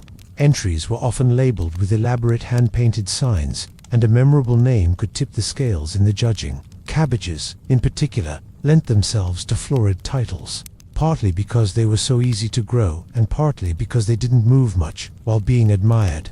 Next to the bishop is Mistress April's skirt, a variety whose long frilled leaves spill outward in a cascade.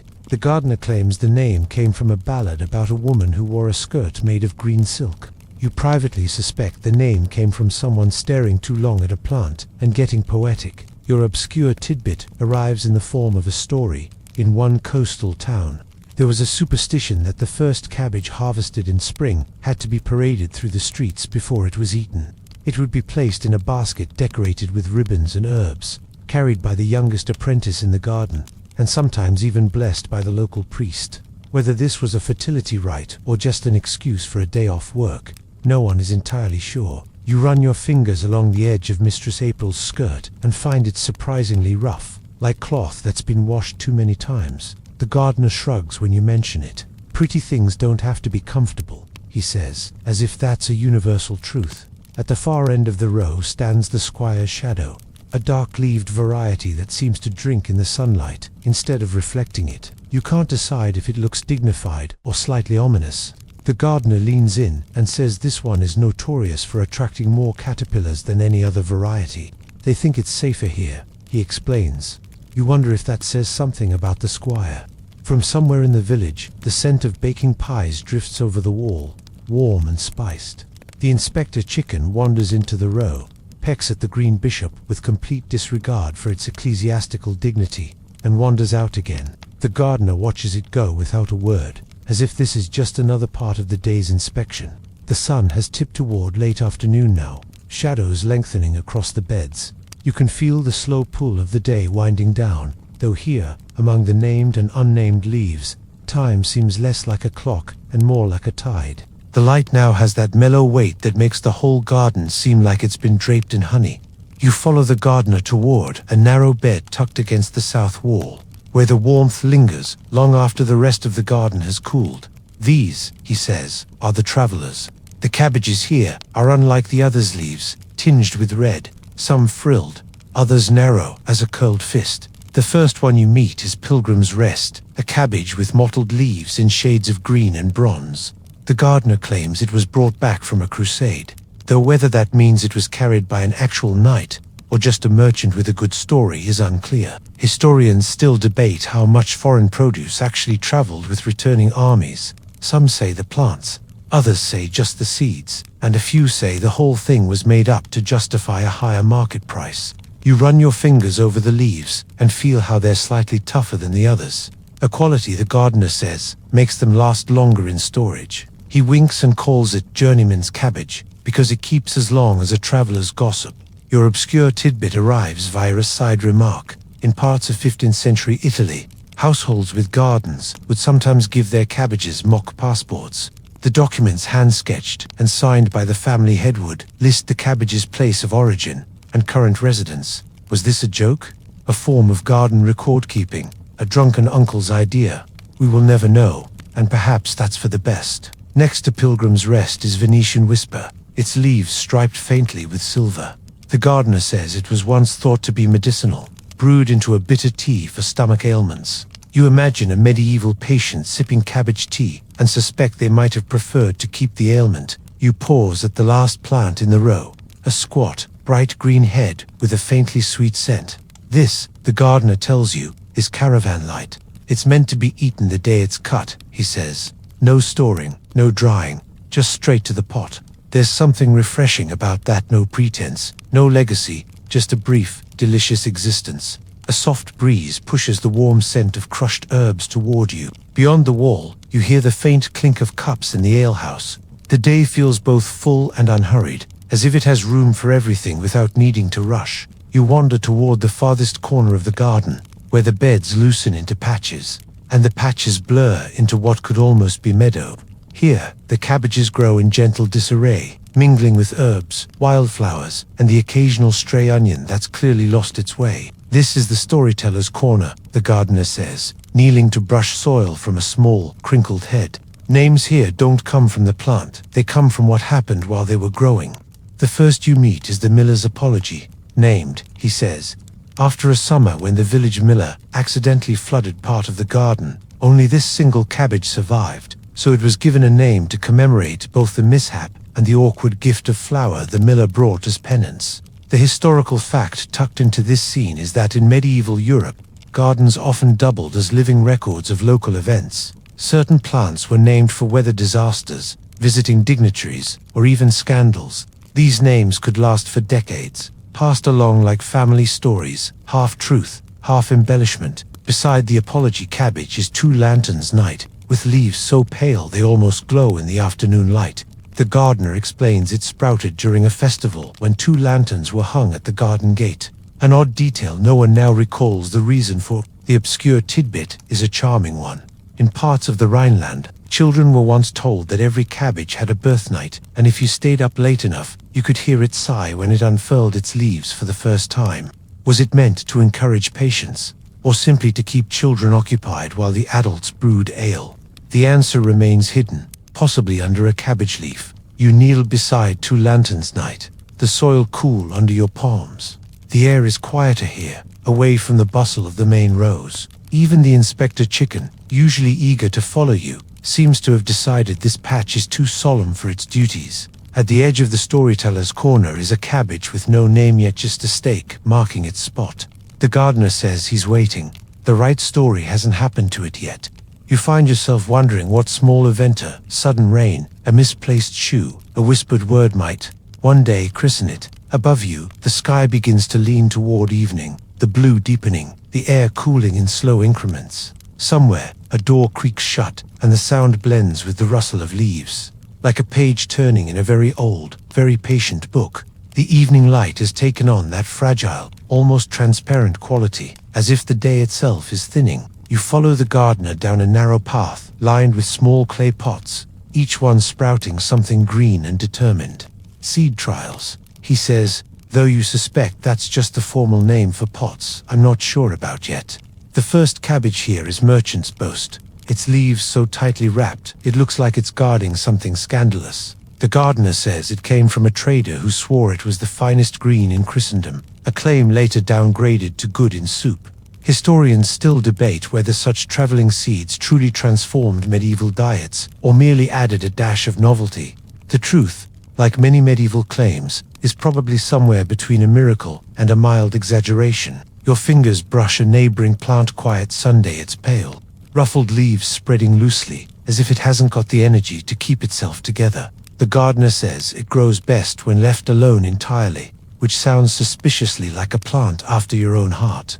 An obscure tidbit emerges in the gardener's ramble. In certain alpine villages, seed pouches were sealed with wax and stamped with a family crest, both to keep them dry and to prove their authenticity. These were passed down like heirlooms, with the understanding that the named line of a cabbage must never be lost.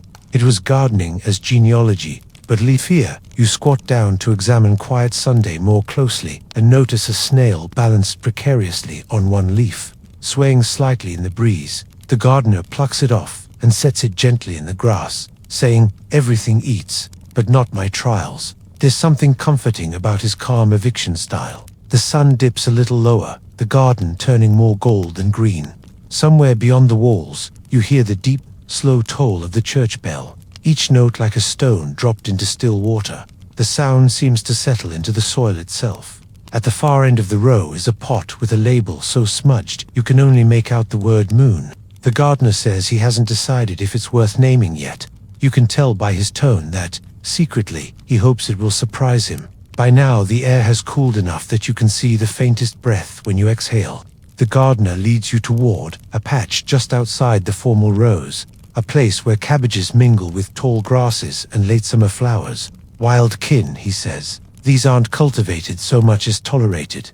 The first is the alewife's fancy, a sprawling, loose-headed green that looks as though it got distracted halfway through becoming a cabbage. The gardener says it sprang from a seed that fell out of a brewer's apron one autumn.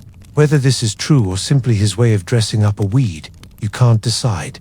The historical fact here slips in gently. Wild cabbage is the ancestor of all our domestic varieties. and in medieval coastal regions it still grew freely on cliffs and dunes. Gardeners sometimes transplanted these into kitchen plots, hoping to tame their flavor and form. Success was variable wildness, after all, has its own stubborn memory. Your obscure tidbit comes from the gardener's chuckle. In some fishing villages, young men would present a bouquet of wild cabbages to a woman they fancied. It was meant as a sign of thrift and good sense, though one suspects the success rate of such courtship was modest. You kneel beside the alewife's fancy and notice how its leaves are coarser than the tidy garden varieties, edged in a way that catches the light like metalwork. Insects hum lazily among the grasses, each one busy with its own small agenda. At the far edge of the patch is Holopath, a cabbage so thin-leaved it seems almost ghostly in the fading light. The gardener says it's named for the lane that runs between the village and the marsh, a path so worn it dips below the surrounding ground. Looks ordinary, he says, until you try to walk it in the dark. You nod, thinking the same could be said of more than one cabbage here. The inspector chicken appears again, scratching among the grasses, as though it has been here the whole time. The gardener glances at it, then back at you, and mutters, "That one knows more than it lets on." The chicken, wisely, offers no comment. Above, the sky slides into a deeper blue, the first star just beginning to tremble into view. The day is leaning heavily toward night, and the cabbages, named, unnamed, wild or tamed, settle into their places, as if they've been here forever. The first true breath of night comes with a scent cool earth, a trace of wood smoke, and the faint sweetness of something blooming unseen. The gardener lights a small lantern, the kind with a horn-paneled front that turns every movement of the flame into a soft pulse of gold. "Evening round," he says, as though this were a perfectly ordinary hour to stroll among plants and whisper to them like old friends. He leads you to a row tucked along the east side of the garden, where the soil is still warm from the late-day sun. Here lives Candleford Green, a cabbage whose leaves curl inward like a cupped hand, pale at the edges as though tipped in candlelight. The gardener says it's named for the village fair where it first won a prize for brightness, a category so ill-defined it could have meant anything from color to cheerfulness. Historians still debate whether such categories at local fairs were genuine horticultural judgments or simply excuses for giving out ribbons to everyone who turned up. Your obscure tidbit for the night arrives in the form of a tale. In certain northern hamlets, it was said that if you walked through your garden with a lantern at midnight, the cabbages would remember your face and grow better for you in spring. Was this agricultural magic, or just a ploy to keep gardeners from staying too long at the alehouse? The line between the two was thin. Next is Old Widow's collar, its ruffled edges mottled with white. The gardener claims it was named after a woman who always wore lace, even to weed her plot. She was fond of talking to them, he says, and of correcting other people's planting. You suspect she and the inspector chicken might have gotten along. The lantern light throws long shadows, making the leaves look taller than they are. The air is quieter now. Even the village beyond the wall seems to have pulled its breath in, waiting for something. You hear the faint clatter of a shutter closing, the soft thump of a loaf of bread set on a table. The gardener pauses at the last plant in the row moon in a bucket. Its silvery leaves catch the lantern glow in a way that makes the name instantly obvious. He tells you it's one of the oldest varieties here, saved from near extinction when a neighbor found a single head growing wild by the river. You imagine that lonely cabbage, its seeds carried downstream, waiting years for someone to notice it again. The path narrows as you move toward the far corner of the garden, the lantern light bobbing over tufts of grass and the occasional stone. Here, the beds give way to a small clearing where a bench sits beneath a walnut tree. The gardener gestures for you to sit, and for a while, you just listen. The slow creak of the bench, the faint hum of insects, the distant bark of a dog. "This is where I keep the sleepers," he says at last, pointing to a row of low, pale cabbages that seem almost to vanish into the darkening ground. The first is St. Annis's pillow, its head so soft-looking you half expect it to yield under your touch. The gardener says it was once believed that tucking a leaf from this plant under your pillow would bring good dreams. Whether that worked or just gave people a bed full of greens is unknown. The historical fact that lingers here is that medieval gardens often included plants tied to dream herbs, flowers, and yes, even vegetables believed to influence the mind during sleep. Some monks kept detailed records of these nocturnal virtues, though the entries sometimes read like personal dream journals. an obscure tidbit drifts in from the gardener's memory. In one monastery, a cabbage leaf was placed atop the head of a novice on his first night in the dormitory to cool the thoughts. Whether this was a genuine belief or a gentle prank is lost to time, but you can't help picturing the scenarios of young monks trying to sleep while their heads smell faintly of dinner. Beside St. Annis's pillow is Moth's Rest, a variety with leaves so pale they seem to invite the night creatures in. The gardener swears he's seen moths land on it in pairs, wings closing and opening as if in conversation. You lean closer, half expecting to see one now, but the air is still. You sit back on the bench, letting the lantern light sway, casting soft halos on the cabbage leaves. The warmth from the walnut tree's bark presses against your shoulder. Somewhere in the dark, the inspector chicken rustles through the grass, a faint reminder that even the night shift has its workers. The gardener says nothing for a long while, and in the quiet, the garden feels like a room with the ceiling removed, its walls made of leaves and air. The names linger in your mind, bright ones, solemn ones, silly ones, all of them proof that someone, once, cared enough to give a cabbage a story. The lantern swings gently in the gardener's hand as he leads you down a side path, lined with stones, smoothed by centuries of feet. The night has settled fully now, the garden transformed into a patchwork of shadows and glimmers. Here, the air is cooler, and you can hear the faint rustle of leaves rubbing against each other like slow applause. This, he says, stopping at a neat row, is the scholar's bed. The first plant he shows you is Magister's ink, its deep purple leaves edged in black. The gardener claims it was named after a scribe who used its juice to tint his manuscripts when his ink ran out. Historians still debate whether cabbage dye was truly practical or simply a desperate measure on a rainy Tuesday. Either way, the plant carries the story now. You touch the edge of a leaf and feel how firm it is, almost leathery. The gardener says it keeps well into winter, which he calls a scholar's quality, because they're still sitting there, exactly the same, months later. The obscure tidbit here is that in certain medieval universities, gardens were maintained specifically for teaching students would learn Latin plant names alongside their common ones, and some professors insisted on renaming plants entirely to suit their lectures. Whether the plants minded is unrecorded. Next to Magister's ink grows Clerk's patience, pale green, slow-growing, and compact. The gardener says it's for those who can wait. Apparently, if picked too early, the leaves are bitter, but if left they become sweet, though you must first resist the temptation to eat them for nearly an entire season.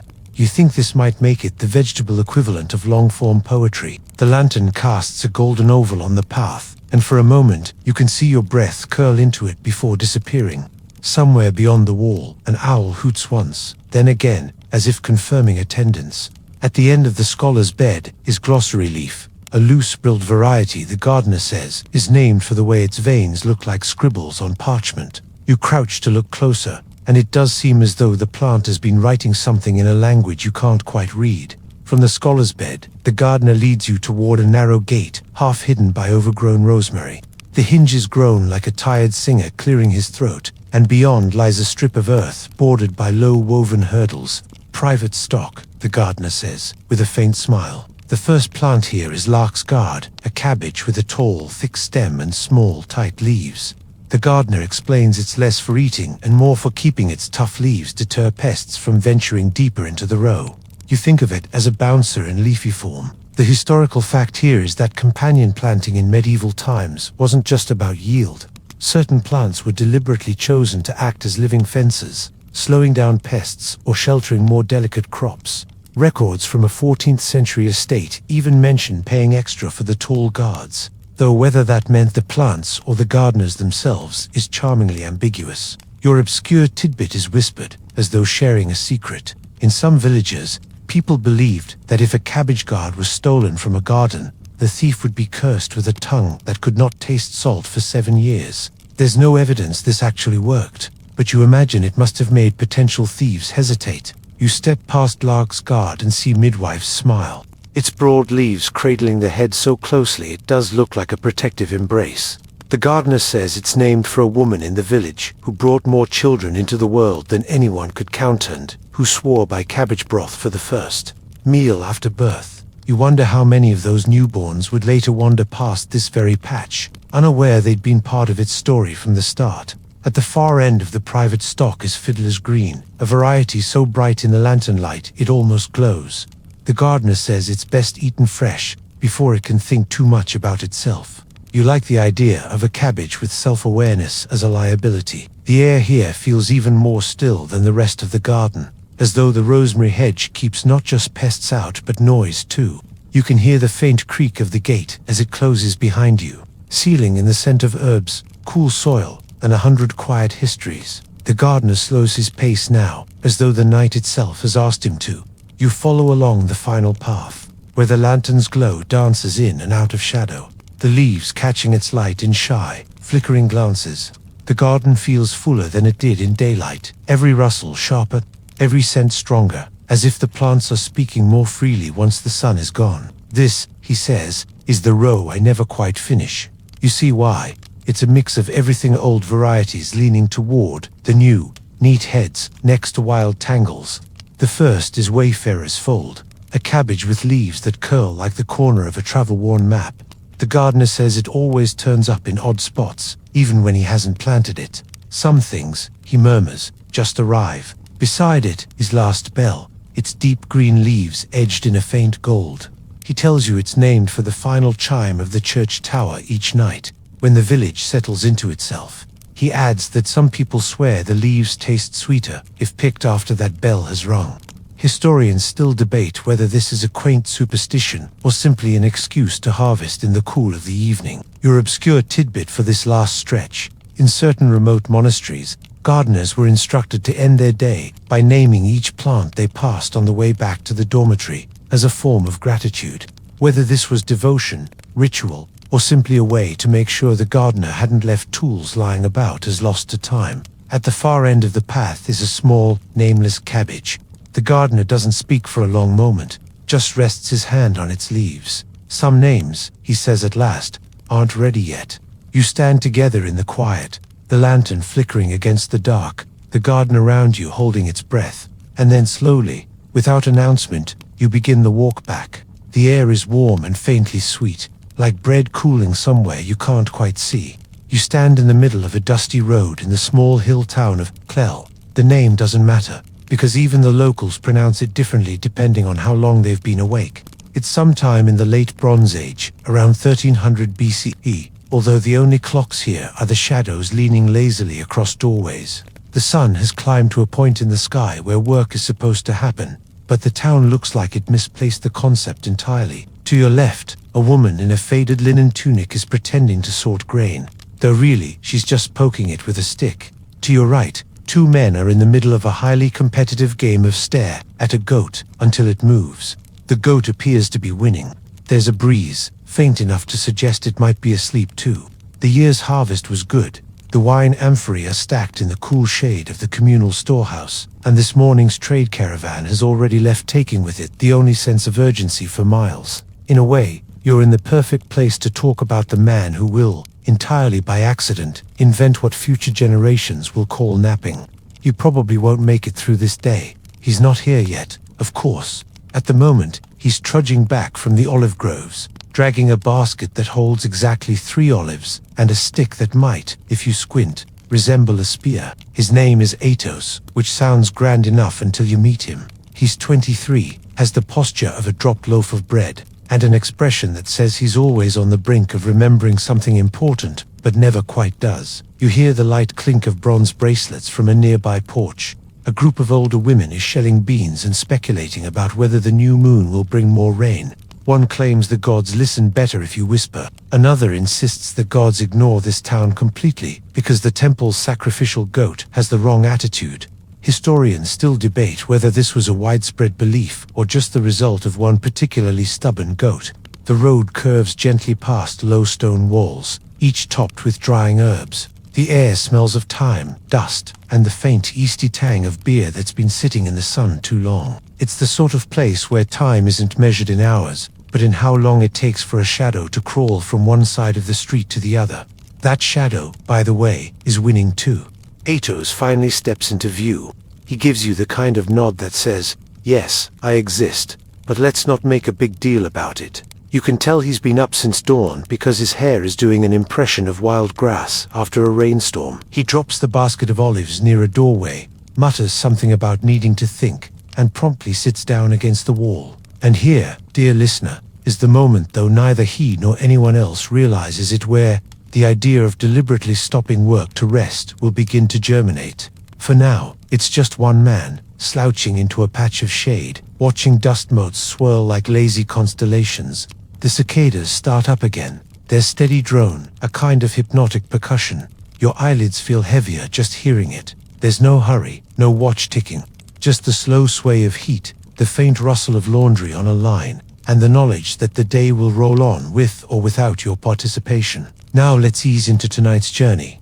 You follow Atos down the street, or rather, you drift behind him at the same unhurried pace he's perfected over years of strategic underperformance. He scratches his chin, yawns without apology, and heads toward the small square at the heart of the village. Calling it a square is generous. It's more of a lopsided rectangle, with one corner perpetually occupied by a suspiciously grumpy donkey. In the center stands a stone fountain.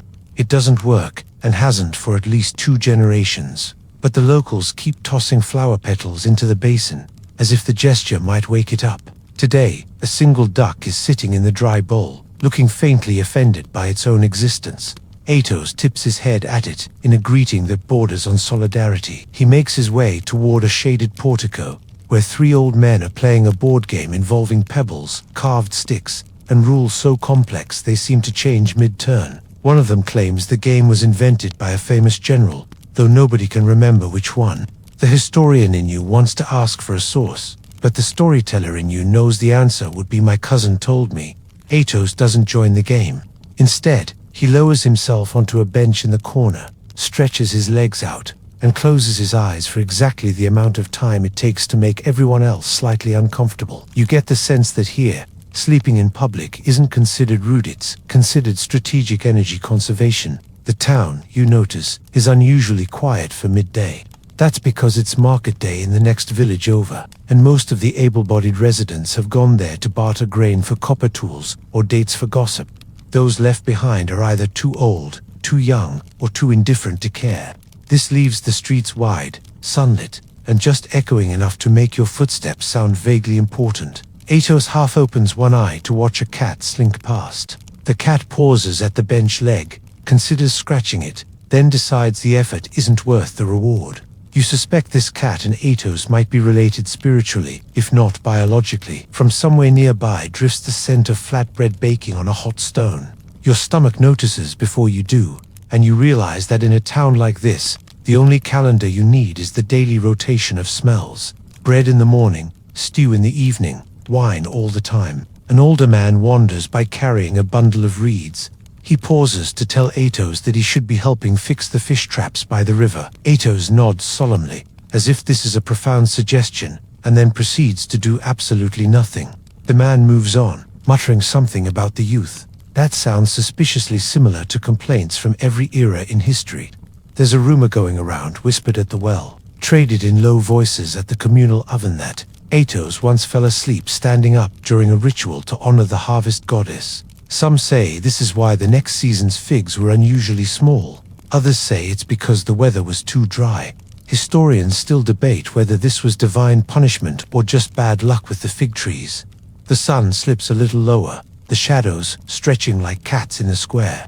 Atos adjusts his position, leaning back until his head rests against the cool plaster of the wall. His breathing slows. The game nearby continues, punctuated by bursts of argument over whether someone just cheated or invented a new rule. Around you, the air hums with the kind of stillness that isn't silence, but the slow exhale of a place that knows exactly how much energy it wants to spend today, and the answer is barely any. You start to understand how a habit like this gentle pause in the middle of the day might become something more than laziness. Might even, with enough repetition, become a tradition. A small cloud drifts across the sun, and for a moment the heat loosens its grip. The duck in the fountain tucks its head under a wing. Somewhere, a door creaks closed. Atos tilts his chin, lips parting slightly, eyes closed again. If you didn't know better, you'd say this was the invention of napping in progress. And maybe you don't know better. You stay in the square a little longer, because leaving would require more initiative than the general atmosphere allows. The bench under Atos creaks softly as he shifts, one leg now propped over the other in a position that suggests he's attempting to meld with the furniture. Across the way, a chicken hops onto the rim of the fountain, looks directly at the duck, and then hops down without comment. It's the poultry equivalent of a passing nod between strangers in an elevator. The air thickens with the smell of simmering lentils from a nearby hearth. You hear the scrape of a wooden spoon against a clay pot, followed by a woman's voice calling for someone named Myron, presumably because Myron has forgotten something important. Again, this seems to be a common name here, not in letters but in behavior. Half the town is made up of people who operate in a constant state of distracted ambling. Ato's head dips forward, then snaps up again in that universal microdrama of almost falling asleep. He glances around to see if anyone noticed, but nobody's looking. The pebble and stick game has devolved into the two oldest men ignoring the rules entirely and seeing who can balance a pebble on the tip of their nose. The third man keeps score, although on what basis is unclear. From the edge of the square, a girl appears carrying a clay jug balanced on her shoulder. She stops at the bench, tilts her head, and asks Atos if he's coming to help with the repairs to the roof beams in the storehouse. Atos opens one eye and says something about guarding the square, which is objectively untrue, given that the only thing here worth guarding is the duck, and the duck appears entirely self-sufficient. She sighs and walks on. A soft breeze stirs the air. It carries with it the faint metallic temps of the smithy down the lane, where a man named Deacon is hammering a blade that will allegedly be sold to a trader heading for the coast. Local rumor claims Deacon once tried to make a sword out of clay because it looked easier, but historians still debate whether this was a genuine experiment or simply an excuse to avoid heavy lifting. The cloud cover deepens, dimming the square. It's the kind of light shift that makes you blink slower without realizing it. You notice that several shutters have been pulled closed on surrounding houses, as if the buildings themselves are participating in the town's quiet midday retreat. Atos leans back again. His breathing evens out. You watch as the duck tucks its head even deeper. The cat from earlier curls up in the shade near the portico, and the square itself seems to exhale. You realize that if someone wrote a manual on how to disappear from your responsibilities without technically leaving, this would be the opening chapter. Nearby, a clay cup tips over in the breeze, rolling lazily along the stones until it stops at the bench. Atos does not pick it up. Of course he doesn't. You feel the warmth pressing down again, that subtle invitation to match your pace to the air's. It's not quite sleep yet, but it's also nowhere near work. And so, in this quiet square with its lopsided fountain and its poultry, the seed of napping is watered metaphorically, since the fountain certainly isn't helping. The idea takes root not in a moment of exhaustion, but in the slow realization that life will keep until after you've closed your eyes. The sun edges westward, and the square starts to collect its stragglers. A man with a cart of figs rattles through, calling out in a tone that suggests enthusiasm, but not urgency. His cartwheel wobbles alarmingly on one side, but he seems unconcerned. Perhaps he's on the same life schedule as everyone else here. If it breaks, I'll fix it later.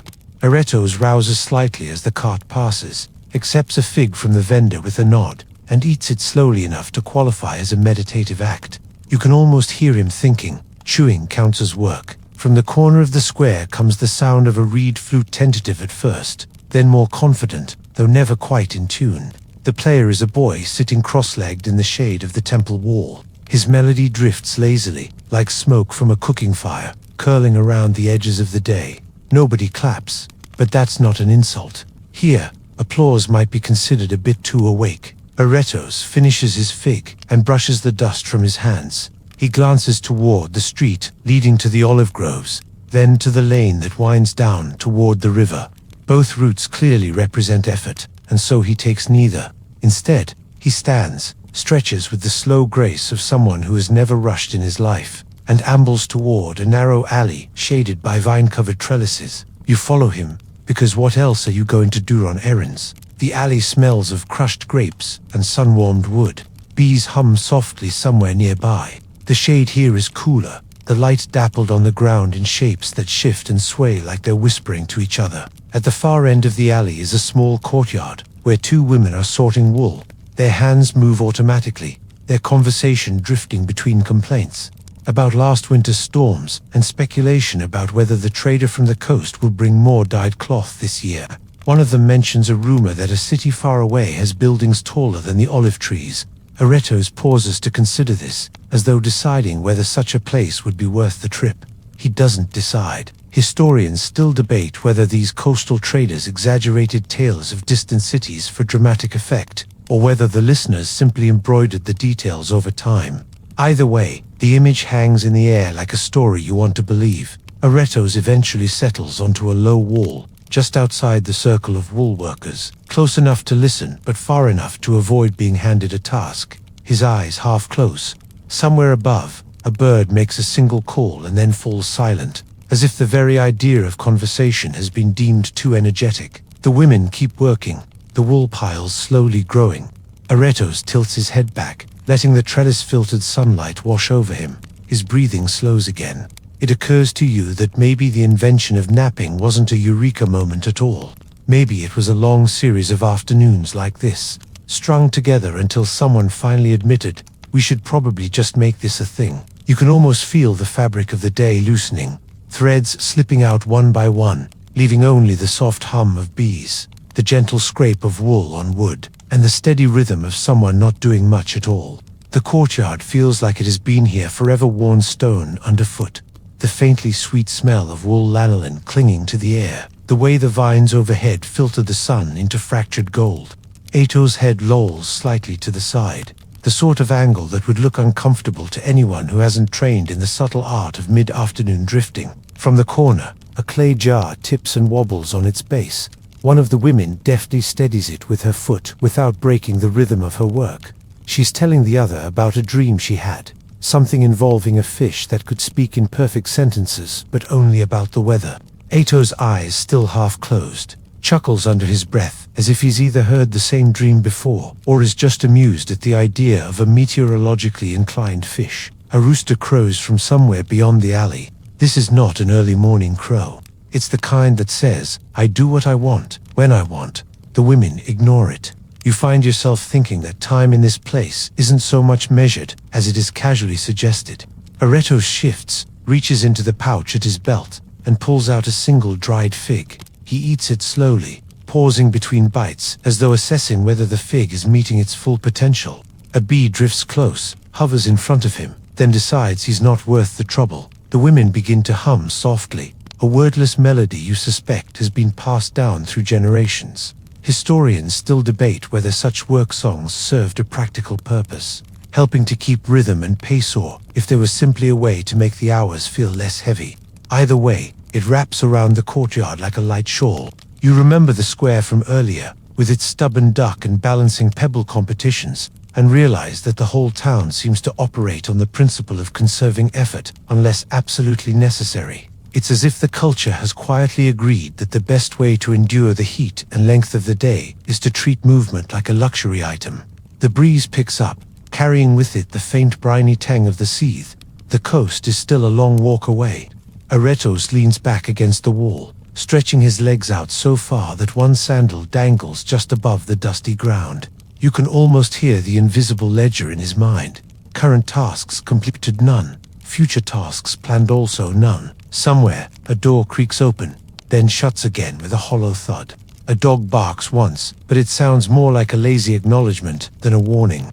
The vines sway above, and a single leaf drifts down to rest against Areto's knee. He doesn't brush it away. It's here, in this unremarkable courtyard, that the pattern solidifies, not just for Aretos, but for anyone watching. The pause, the shade, the slow surrender of the body to the air's rhythm.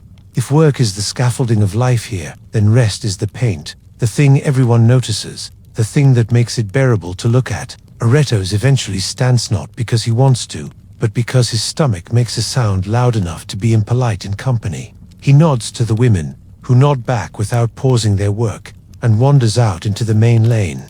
The sunlight feels sharper after the shaded courtyard, as if the day is reminding you that it's still in charge. The lane is busier now. A boy is chasing a goat with the kind of determination only youth can summon, and two women are bent over a basket of pomegranates, inspecting each one like it might reveal a secret if held just right. The scent of baking bread wafts from a nearby oven, stronger now, edged with a faint note of honey. Atos heads toward a low building with a broad awning, part bakery, part gossip exchange. Inside, the baker is pulling flat rounds of bread from the oven, slapping them onto a stone shelf to cool. The air is warm and dense, almost drinkable. Areto's hands over a small clay token payment from earlier barter and receives a loaf that's still steaming. He steps outside, tearing off a piece and letting the steam curl into the air. A stray dog appears, sits patiently, and fixes him with a gaze sharp enough to cut stone. Atos sighs, tears off a small piece, and drops it. The dog eats it without ceremony and stays put, apparently aware that patience often pays better than effort. The two of them, man and dog, sit in companionable silence on the edge of the awning's shadow. Around them, the town hums in its slow, steady way. You notice that people here rarely walk in straight lines. They meander, pausing to greet each other, to adjust a cartwheel, to watch a cloud drift by. The rhythm is part necessity. Heat makes quick movement foolish, and part tradition. There's an older man leaning against a post, telling a story about the year the river flooded so high that fish swam into the grain store. He claims it was a blessing from the gods, though a woman passing by mutters that it was just bad construction. Historians still debate whether such floods were divine acts or simply the result of too much rain and poorly sealed walls. Aretos finishes his bread and dusts the crumbs from his lap. The dog remains seated, as if hoping the act might inspire further generosity. But Aretos simply stands, stretches again, and starts walking toward the edge of town, where the lane curves down toward the fields. The sun, lower now, paints the walls in long golden bands. Shadows stretch across the ground, thin and patient. You follow him past the same herbs drying on stone walls you saw earlier, past the same shuttered windows, past the same goat who, as far as you can tell, has not moved all day. You start to understand something about this place. And maybe about the origin of napping itself. It's not rebellion. It's not laziness. It's just the quiet agreement that life happens better when you take it lying down for a while. Atos doesn't know it yet, but he's turning that agreement into something lasting. The fields open out in front of you, a patchwork of olive groves, barley stubble, and dry grass that crunches softly underfoot. The air smells faintly metallic from the river beyond, mixed with the sharper green scent of wild fennel growing at the edges. Atos moves along the dirt path with the kind of pace that would frustrate a caravan but perfectly suits a man with no actual deadline. You pass a shepherd boy sitting on a rock, idly carving a piece of wood into something vaguely animal-shaped. His sheep graze nearby in a loose, chaotic pattern that suggests they're making their own management decisions. The boy waves lazily at Atos, who waves back with equal lack of enthusiasm. The path dips toward a grove of olive trees, their silvery leaves fluttering in the soft breeze. The shade here is dappled and cool, the light breaking into shifting coins on the dusty ground. Atos pauses, rests one hand on the gnarled trunk of the nearest tree, and exhales like a man stepping into a familiar dream. From somewhere deeper in the grove comes the rhythmic thump of a mallet striking wood. You find a man sitting on an overturned basket, repairing a cracked olive press beam with patient, deliberate blows. He looks up, greets Atos by name, and asks if he's here to help. Atos, without missing a beat, says he's inspecting the shade, which appears to be an entirely acceptable excuse. The man chuckles and returns to his work. You watch as Atos walks deeper into the grove, the light softening with each step. He eventually drops onto a patch of grass between two roots, stretches out, and folds his hands behind his head. Above, the leaves whisper in a language too old to be translated. Historians still debate whether midday resting in groves like this was a common practice, or simply a luxury for those who could avoid harder labor. But sitting here, it feels less like luxury, and more like necessity, the body insisting on stillness, in the warm lull between morning and evening. Atos closes his eyes, not in defeat, but in quiet agreement with the air, the trees, and the slow, forgiving pace of this place. You suspect that, without knowing it, he's turning personal preference into cultural practice. Somewhere nearby, a cicada starts its droning chant again. You can't tell if it's a call to sleep or a warning against moving too much.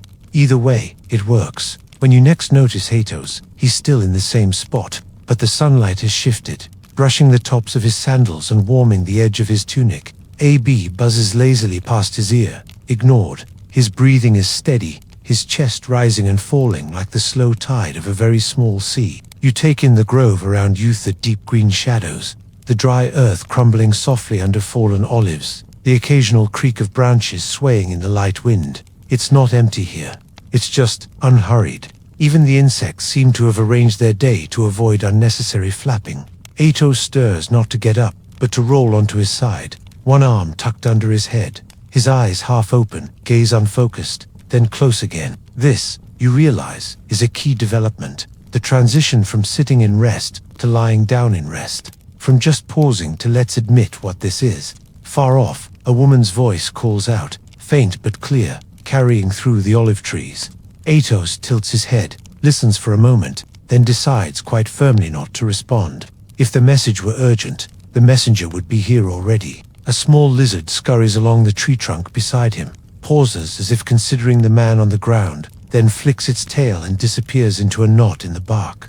Above, two birds chatter briefly before one flies off, apparently having lost interest in the conversation. You think back to the baker's warm bread, the shaded alley, the pebble game in the squirrel, the slow fragments of the day. It's as if this town has perfected the art of scattering tiny invitations to pause, until the pauses themselves start to outweigh the movement. Historians still debate whether Atos ever consciously realized he was shaping a tradition, or if he simply preferred being horizontal to any other position. Either way, the pattern was catching. You can almost imagine future generations pointing to this very grove, claiming it was where the practice of the midday rest began. The sun edges lower still, spilling gold through the olive leaves.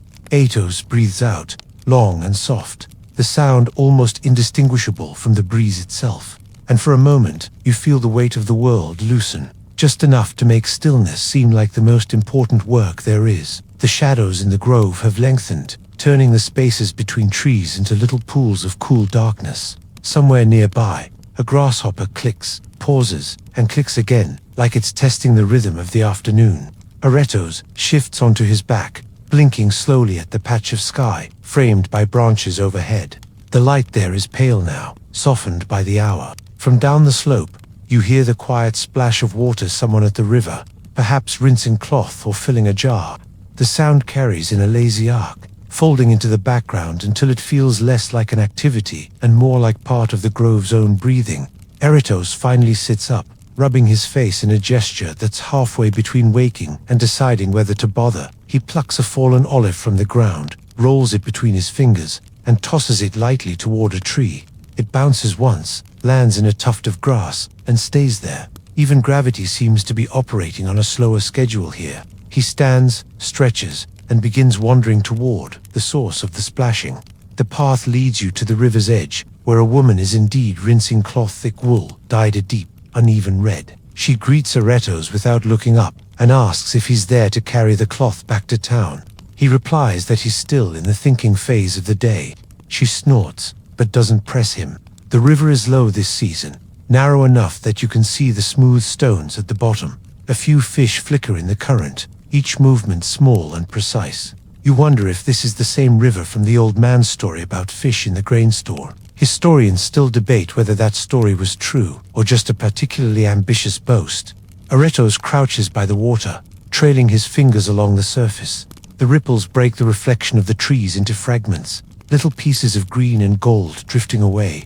He cups his hands, takes a sip, and sits on the bank, watching the slow bend of the current. It strikes you that resting here, by the water, is just an extension of the earlier pause in the square, and the one in the courtyard, and the one in the grove. Each rest flows into the next, like tributaries feeding a larger idea, whole culture of slowing down. When the day is at its warmest and most insistent, the woman gathers her rinsed cloth, shakes it out, and slings it over her shoulder.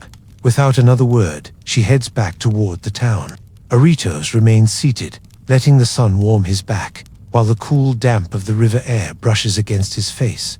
This, you think, is how traditions form, not in moments of grandeur, but in the repeated, ordinary choices of people who value the art of stopping almost as much as the art of doing. Atos eventually rises from the riverbank, brushing dust from his tunic, and follows the path back toward town.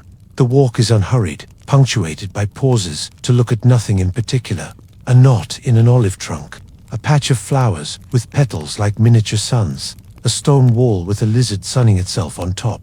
By the time you reach the first houses, the air has cooled just enough to feel like the day is tilting toward evening. Smoke curls lazily from a few hearths, carrying with it the savory weight of stewing lentils and herbs. Somewhere, a pot lid clatters, followed by a voice calling out for someone to fetch more water.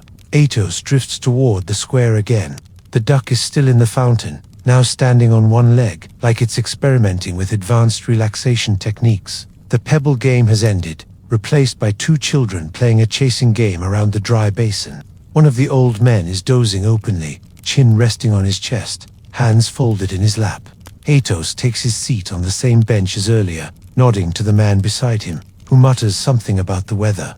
They sit in companionable silence, the kind that requires no maintenance. As the sun dips lower, the square slowly fills people returning from the market in the next village. Baskets heavier, voices louder. Someone begins unloading pottery from a cart, stacking bowls and jars on a cloth in the corner. Athos watches without offering to help, though he does offer a casual look sturdy, which seems to count as participation. From across the square, you hear someone recounting the day's news. The market had more dates than usual. A trader promised to bring blue glass next time, and the neighbor's mule finally learned to step backward without panic. The last detail is met with genuine applause. Historians still debate whether such animal milestones were celebrated more for the mule's sake or the owner's relief. The sky deepens to a soft bronze, and a cool draft snakes through the square. You see the first oil lamps being lit inside houses, their glow spilling into the street. Athos leans back against the wall, eyes half closed again, as if testing whether the early evening is just as good a time to drift as the heat of midday. And maybe it is. Watching him, you begin to think the invention of napping was never about the time of day, was about knowing when to let the world turn without you. The lamps in the square multiply, little halos of amber blooming one by one, until the shadows between them seem softer, less insistent. You hear the shuffle of sandals on stone as people pass, some heading home, others lingering in small knots to trade the last bits of news before the night settles. Athos remains on his bench, arms folded loosely, head tilted back. His eyes are open just enough to catch the shifting silhouettes of neighbors moving past. The curve of a clay jug against lamplight, the outline of the duck now asleep in the fountain bowl. Somewhere in the distance, a flute plays a slow, wandering tune, the notes drifting like lazy smoke into the night air.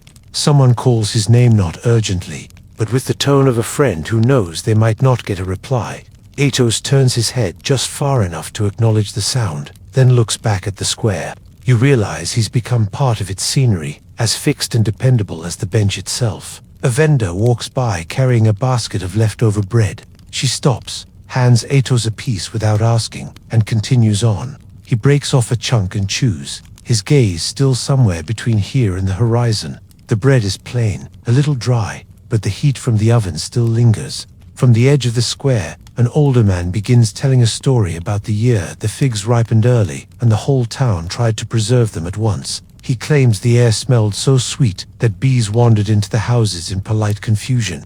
Historians still debate whether this fig year was fact or a seasonal myth retold for entertainment on cool evenings. The breeze has changed, less warm now, carrying the faint mineral temps of riverstones and the dusty scent of fields cooling under the stars. The square's noise softens, folding in on itself, until the conversations become a steady murmur, like the town's own version of a lullaby. Athos swallows the last of the bread, stretches his legs, and leans back again, his eyes close. And though people still move around him, no one interrupts. It's as if they understand. This isn't a man ignoring life, it's a man practicing the art of letting it pass without protest. By the time the square begins to empty, the sky has shifted into a deep, soft indigo. The first stars are visible, faint at first, then brighter, as though reassured by the stillness below. Athos rises slowly, the way a tree might sway before finally letting go of the wind. He makes his way down one of the narrower lanes, toward the outer edge of town. You follow, noting how the lamps thin out here, replaced by the silver wash of moonlight spilling across stone walls and uneven paths. The air is cooler now, enough to raise the faintest goosebumps on your arms. Somewhere far off, a night bird calls once. Then again, Athos turns into a low, open courtyard. There's a clay jar set near the doorway, a woven mat rolled against the wall, and the faint scent of rosemary lingering in the air. He steps inside, leaving the door half open to the night. The room is dim, lit only by a small oil lamp on a shelf. The floor is packed earth, the walls bare except for a hanging made from dyed threads in faded red and brown. In the corner, there's a sleeping mat, stuffed with straw and covered with a plain wool blanket. Atos lowers himself onto it, the kind of motion that carries no performance, just surrender. He lies on his back, hands folded loosely over his stomach, eyes tracing the flicker of the lamp. The quiet here is complete, but not empty. It's filled with the small sounds of night, the occasional creak of the rafters, the whisper of wind against the doorway, the distant bark of a dog settling in. Historians still debate whether ancient homes like this were considered private retreats or simply the place where the day's pauses happened to end. But watching Atos, you sense it doesn't matter. The rhythm of his day has been one long arc, toward stillness without guilt, toward the practiced choice of rest. Outside, the square will keep its quiet watch. The river will turn under the moon. And in this small, unassuming room, the hero who accidentally invented napping will drift into the deepest pause of all. The night deepens, folding over the town like a heavy wool cloak. Outside Ato's open door, the air is cool enough to make the olive leaves shiver softly. Somewhere far off, a dog gives one half-hearted bark and then changes its mind. The lamp on the shelf sputters once before steadying, casting shadows that sway and breathe on the walls. Atos hasn't moved much. One arm is shifted to rest above his head, his other hand loose against his chest. His breathing is slow and even, the kind that pulls you into its rhythm without asking. You realize you're matching it, your own breath syncing to the quiet cadence of the room. In the distance, faint and layered, comes the sound of other households' low murmurs. A brief laugh, the muffled scrape of a stool on a stone floor. Life hasn't stopped entirely. It's simply slipped into a gentler gear. You can almost hear the collective exhale of the town, as if everyone's in on the same secret. That the night is better when you lean into it, instead of trying to conquer it. Atos stirs, not fully waking, just turning onto his side. The blanket shifts. The straw inside the mat rustles softly. From your vantage, you can see the faint line of his mouth, curve not quite a smile, but something close. Maybe he's dreaming about the square, or the river, or perhaps about doing absolutely nothing at all, which would be fitting. Historians still debate whether dreams were considered important in daily life, hero man's messages, or just idle wanderings of the mind. But tonight, whatever drifts through his thoughts is his alone. Outside, the stars are in full bloom, sharp and bright against the velvet sky, their light spilling across the rooftops in silver threads. The wind shifts, carrying with it the faint smell of the sea salt and cool stone and the deeper, earthy scent of the fields, sleeping beyond the town walls. Somewhere, a shutter knocks lightly against its frame, then falls still again. You begin to understand that the invention of napping was never just about rest. It was about building a life that didn't require constant motion, about knowing when the world would wait for you. By dawn, the air has changed again, lighter now, carrying a soft chill that beads along the clay water jars outside. Atos is still on his mat, though the blanket has slipped halfway off in the night. The first faint light touches the doorway, painting the floor in a pale stripe. From outside, you hear the earliest stirrings of the town, the scrape of a broom against stone, the low cluck of chickens being let out, a voice calling quietly to another across the lane. Atos blinks, shifts onto his back, and stares at the ceiling beams for a long moment, as if weighing the day's possibilities against the comfort of remaining exactly where he is. Eventually, he sits up, rubbing at his eyes. The wool blanket pulls around his waist. He reaches for a small clay cup by the wall, takes a sip of water, and then sets it back with a quiet thunk. The doorway brightens as the sun climbs higher, and the first shadow of the trellis outside begins to creep across the floor. Atos watches it for a moment before standing, stretching slowly, his arms reaching up until his joints give that soft morning protest. He steps outside into the cool freshness, inhaling deeply. The square beyond is still mostly empty, though you catch sight of the duck making its slow way toward the fountain apparently.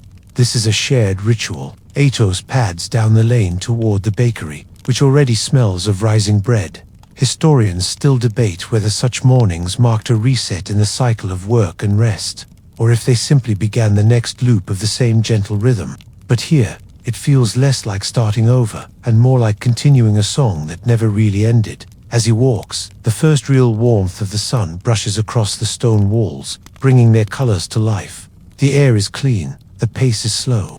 And the man who invented napping, though he'd never call it, that is already halfway to his next pause. The day begins in familiar fashion, bread warm from the oven in one hand, the other gesturing lazily at passing neighbors.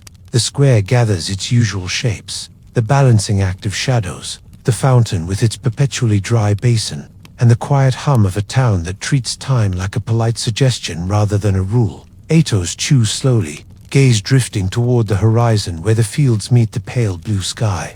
You follow him through another morning of meandering, a stop by the well to exchange 2 sentences with the water drawer, a pause to watch the smith hammer something unidentifiable, but apparently important, a detour through the alley where the vines still drip filtered sunlight. These are not errands, they are small markers of a day unfolding exactly as expected. By midday, the sun once again presses its warm hand over the town.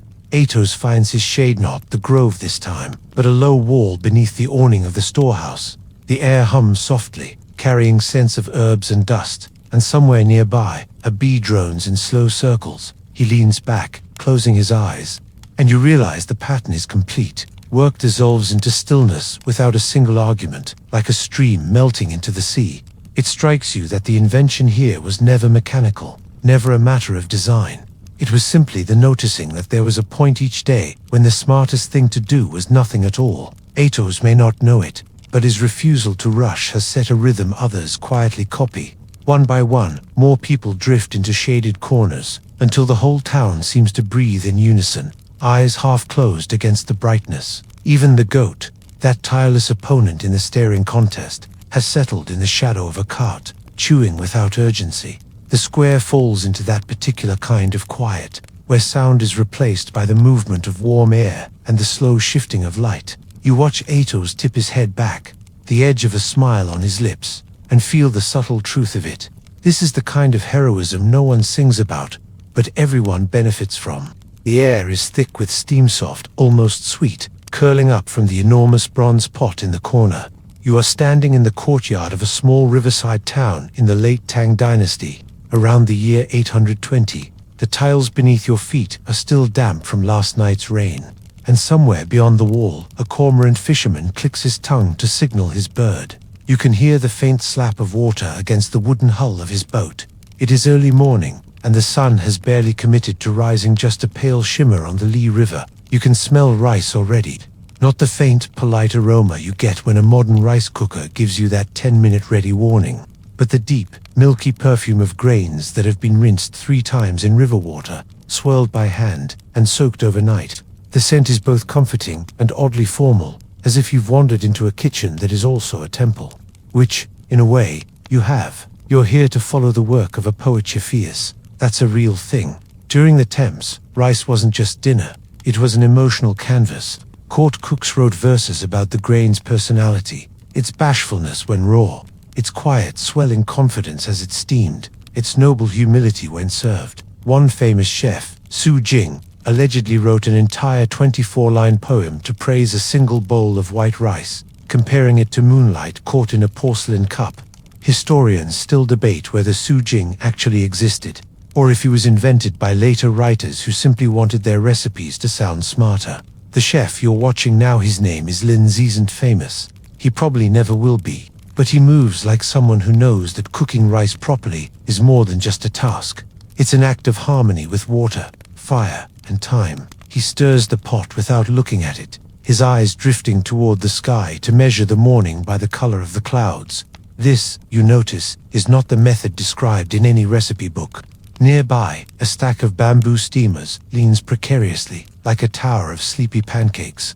The top one holds something you've never seen before, rice pressed into little shapes of birds and fish, dyed pale green with mugwort leaves. They're meant for a spring festival later this week, when people will exchange them along with poems written on silk.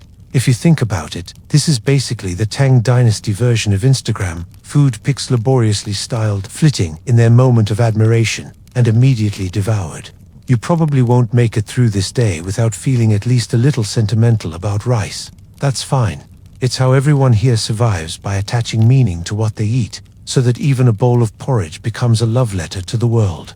Now let's ease into tonight's journey. You follow Lindsay as he moves through the kitchen, his bare feet slapping softly against the cool stone floor. His apprentice, a boy no older than 12, rushes to bring him a fresh ladle, carved from a single piece of pear wood. The handle is polished smooth by years of use. It shines faintly in the dim light. Lindsay dips it into the pot, stirs once, and nods almost imperceptibly. This is the sort of approval that in other workplaces might come with a handshake or a memo. Here, it's just a twitch of the eyebrow. Outside, the town is waking up. Merchants are unrolling bolts of indigo cloth, the dye still smelling faintly of ash. A woman carries 2 heavy baskets of leeks on a bamboo pole across her shoulders. You remember the street you walked past earlier, the one lined with small tea houses, each with its own water jar outside. That street is already humming with conversation, the kind that blends into a low, steady background murmur. The kitchen's heat wraps around you like a blanket, but not an entirely comfortable one. This is working heat, purposeful and dense. You stand there, breathing in steam, and realize you're watching not just breakfast being made, but an unspoken language being practiced, one in which each gesture, each grain, carries the weight of centuries. Lindsay finally turns to you. His eyes are dark, amused in that way people get when they assume you know far less than you think you do.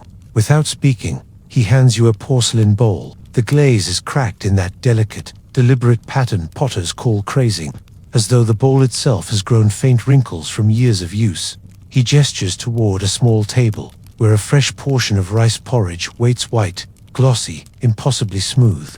The first spoonful is warmer than you expect, almost buttery, though there's no butter in sight. It's just the rice japonica, short-grained and stubborn in the way it refuses to be anything other than itself. As you eat, Lenjiao begins to speak, not in a formal, "Let me explain this to the foreigner" way, but as if you've been part of the kitchen all along. He talks about the river, about the floods 2 springs ago that nearly ruined the harvest, about the fisherman who sells him the best mugwort leaves for coloring festival rice cakes. He mentions, almost in passing, that a good chef can hear rice cook. You decide not to ask for clarification. It's better to let that mystery hang in the air. In Tang, China, rice wasn't just agriculture, it was tax. Farmers could pay part of their dues in grain, and in times of famine, entire villages depended on government storehouses to survive. This meant that cooking rice well was both a domestic art and a civic duty. One improperly sealed pot could mean illness. One badly timed harvest could mean rebellion.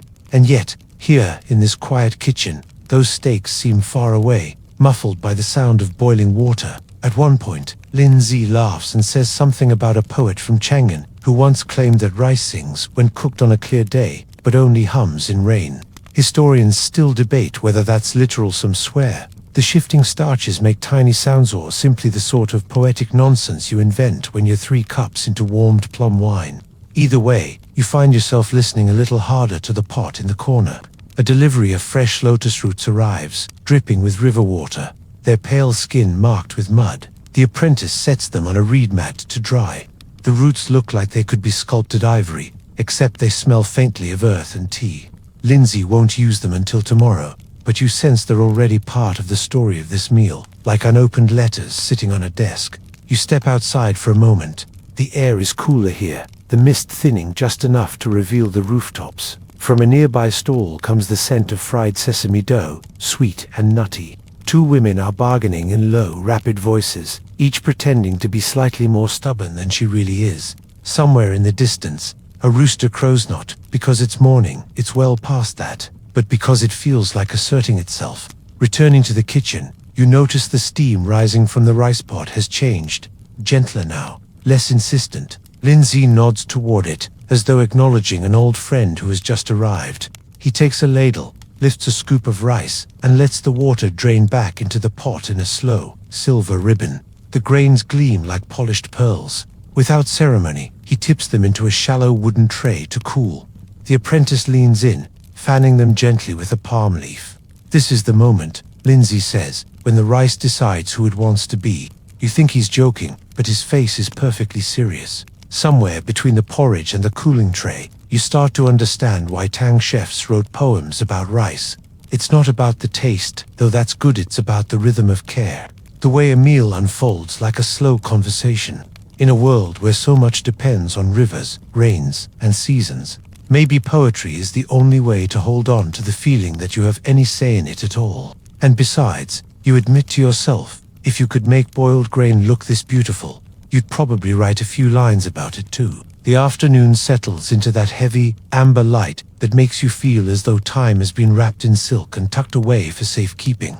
In the courtyard, the rain has fully dried, leaving faint, dark lines along the seams of the stone where the water lingered longest. Lin Zhao sits at a low table by the open doorway, a brush in his hand, a strip of mulberry paper before him. The inkstone nearby glistens, the water in its hollow reflecting the slant of light. You realize he's not just cooking today, he's composing. The bowl of cooled rice sits at his elbow, not to be eaten, but to be observed. Each grain has become a character in some silent conversation. He dips the brush, hesitates, then draws the first line with the same deliberate pace you've seen him use when adding water to the pot. The strokes are unhurried, stretching into a kind of visual breathing exercise. In Tang times, calligraphy wasn't merely handwriting, it was moral character revealed in brushstrokes. Some chefs, like Lin Zhao, believed that writing about food could improve the food itself. The theory, if you can call it that, was that the mental focus you put into describing rice, its fragrance, its warmth, its perfect, glistening grains would somehow infuse your cooking with that same attention. It's the ancient equivalent of telling your soup it's doing a great job, so it doesn't boil over in resentment. He pauses to recite aloud a few lines he's written, and the apprentice, frowning slightly, offers a suggestion. You can tell Lindsay likes the boy's nerve. He actually adjusts a phrase. The verse now likens the rice to first snow beneath an early moon, which sounds like something you'd see printed on a premium tea tin today. Historians still debate whether such phrases were genuine expressions of culinary devotion, or just poetic flexing for wealthy patrons who liked to pretend they understood metaphors. From somewhere in the lane outside, the rhythmic tapping of a cobbler's hammer echoes, blending with the occasional clink of bowls from the tea house. You remember the street you walked past earlier. It's back this time, carrying the low hum of conversation, punctuated by the sound of dice being rolled on wooden boards. Lin Zi sets down his brush and, without looking at you, slides the strip of paper across the table. The characters shimmer slightly in the drying ink, each stroke thin at the start, swelling thick at the end. You can't read all of it, but you catch the word for fragrance, and another for patience. Both feel exactly right for the rice cooling beside you. As the sun sinks lower, the kitchen fills with a softer light, almost gold, and the air smells faintly of ginger. The apprentice is chopping scallions with an economy of motion that suggests he's done this every day for years. Outside, a cart rattles by, carrying what looks like bundles of reed mats. Someone calls out a greeting to Lin Zi, and he raises a hand in return. Still seated, still calm, as though nothing in the world could rush him. In this moment, it strikes you. In a world where rice can be both food and muse, afternoons like this are not just quiet, they are quietly important. They're where the poems begin, and where tomorrow's meals already take shape. Night doesn't so much arrive here as it seeps in, like ink into paper. One moment the courtyard is bathed in the last wash of sunlight. The next, the shadows have linked hands and swallowed the walls. A single oil lamp flickers on the kitchen table, casting a trembling circle of gold. The pot of rice is empty now, but the scent lingers, embedded in the wooden beams and your own clothes. Lin Zi has moved outside, sitting on a low stool near the entrance. He's sipping something warm from a clay cuplum wine. By the smell of it, you join him, and for a while, neither of you speaks. The night air is cool, and the stars are beginning to press through the haze above the rooftops. Somewhere in the distance, a zither plucks out a melody so slow it feels like it's apologizing for interrupting. In Temp's China, evening meals were usually lighter than the midday feast, and often more intimate. Tonight, it's just you, Lin Zi, and the apprentice, sharing a simple spread, pickled mustard greens, a dish of braised eggplant, and of course, another small bowl of rice. This one is softer, cooked longer, almost creamy, meant to be eaten slowly with sips of hot tea. You notice the apprentice blowing gently on each spoonful before tasting, as if in conversation with the steam. There's a strange superstition here about the last bowl of rice of the day. If you leave even one grain uneaten, the moon will hide from you for a month. Historians still debate whether this was a poetic warning about wastefulness or an elaborate way to make children clean their bowls. Either way, you make sure to eat every grain, partly because it's delicious, and partly because you'd rather not risk losing the moon. Lindsay leans back, eyes half closed, and tells you about a time he cooked for a traveling scholar who claimed to be able to taste the moral virtue of the cook in a dish of rice. The scholar had declared Lin Shi's rice gentle but firm, which could have been praise or a personality critique. The memory makes him laugh softly, a low sound that melts into the hum of the night. A breeze slips through the alley, carrying the faint scent of osmanthus blossoms. You remember passing a tree earlier, its yellow flowers tucked between dark leaves, easy to miss unless you were looking. Here, the fragrance is sharper, almost honeyed. It mixes with the smell of cooling stone and the faint smoke from the lamp. The conversation drifts toward tomorrow's festival. There will be stalls selling rice cakes shaped like carp and phoenixes, each with a tiny poem brushed onto the wrapper. Lindsay says some people buy them just for the poetry and never eat the cake. It's the ancient equivalent of framing your takeout menu because you like the font. By the time the lamp has burned halfway down, the kitchen is quiet again. Lindsay stands, stretches, and tells the apprentice to bank the embers in the stove so they'll catch quickly in the morning. The rice pot is cleaned, the bowls are stacked, and the courtyard is still. You find yourself yawning, not from boredom, but from the slow, steady way the day has folded itself into night. In this part of the world, you realize the rhythm of cooking rice is the rhythm of living soft, unhurried, and always carrying a little poetry, whether you notice it or not. Morning arrives like a slow exhale. The air is cool, just shy of chilly, and somewhere in the rafters of the kitchen, a sparrow shuffles its feathers, unimpressed by the idea of dawn. You step into the courtyard and find Lindsay already awake, crouched beside the stove, coaxing yesterday's embers back to life with a few strips of pine kindling. The faint smell of resin curls into the air, sharp enough to make you blink. Today is festival day. You can tell because the apprentice is already wearing his better tunica deep indigo, patched at the elbows in a way that somehow looks intentional. On the low table, bamboo baskets are stacked high with the bird and fish-shaped rice cakes you saw yesterday. Their green hue from mugwort has deepened overnight, and they gleam faintly in the early light. A brush and a pot of ink rest beside them. Soon, each cake will receive its own little poem, brushed onto a slip of paper and tied with reed fiber. The first order of business, however, is breakfast. Lindsay pours you a cup of tea so pale it's almost the color of warm breath. He sets out a small dish of salted radish and a steaming bowl of rice cooked with millet, the yellow grains scattered like freckles across the white, intact china. Millet was still a staple in certain regions, a reminder of older times before rice dominated the table. Adding it now is a gesture of both thrift and nostalgia, like putting a vintage record on a modern turntable. As you eat, Lindsay talks about how the festival began.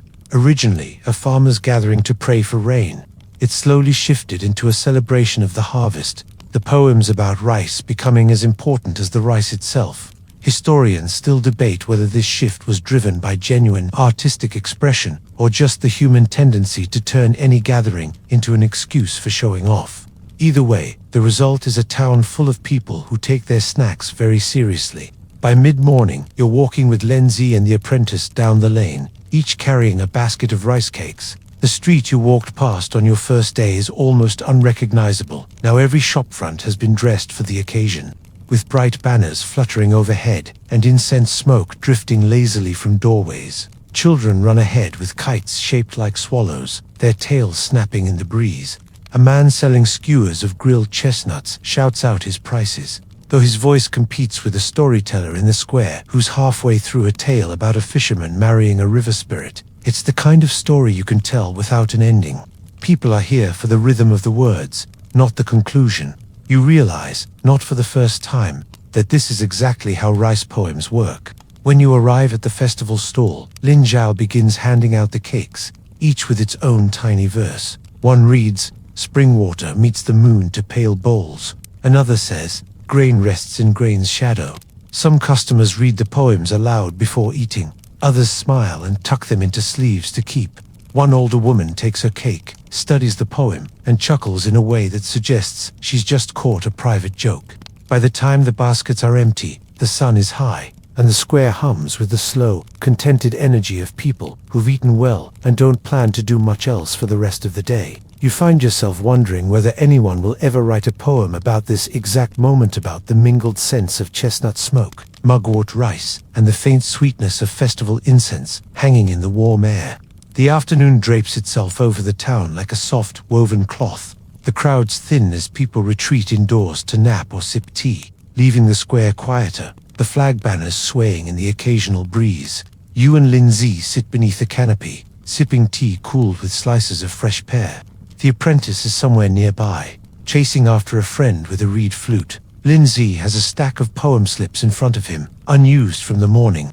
He turns one over and begins to doodle a cluster of bamboo, the lines simple but deliberate. He tells you that, in his youth, he dreamed of becoming a court poet in Chang'an, but a bad winter harvest left his family unable to send him to study. So I stayed here, he says, and I write for rice instead of emperors. He says it without bitterness, but you can feel the shadow of the life he didn't have. In Tang China, court poets could earn fame, wealth, and most importantly, an endless supply of banquets. But here in a riverside town, poetry is humble work, tied to the seasons. People remember your verses for a week or two, maybe until the rice cake they were wrapped around is gone. And yet, there's a strange immortality in it. The words may disappear, but the feeling remains like a faint aroma, lingering in a pot long after it's been scrubbed clean. You ask if he ever writes poems that have nothing to do with rice. He laughs and says yes, but they're all secretly about rice anyway. He gives an example.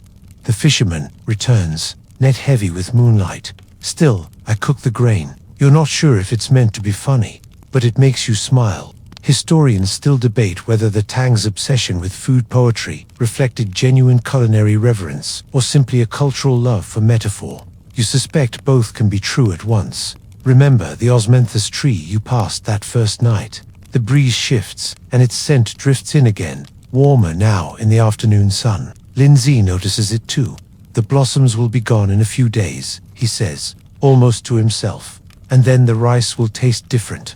You're about to ask how, but he changes the subject, pointing to a peddler selling small clay jars of fermented rice wine. You wander over together, sampling a sip from a tiny porcelain cup. The wine is cloudy, sweet, and a little fizzy, like it's still deciding what it wants to be. The peddler swears it's good for the digestion, the complexion, and maybe even poetry. He's probably lying about at least one of those, but you buy a jar anyway. As the sun dips lower, the square begins to stir again. Musicians set up near the storyteller's post, and children reappear with sticky fingers and wide eyes. Linji tucks the unused poem slips into his sleeve. They'll be for tomorrow, he says. A good poem, like good rice, should not be wasted. You walk back through the lane together, baskets empty, sleeves scented faintly of mugwort and ink. The day's warmth fading into the kind of evening that feels both finished and still full of possibilities. Evening settles in layers, the way a blanket might be folded back and then drawn up again, each fold softer than the last. By the time you reach the courtyard, the sky has turned the color of ripe plums, deep and shadowed at the edges. Lindsay is already back at the stove, coaxing a gentle flame from the coals.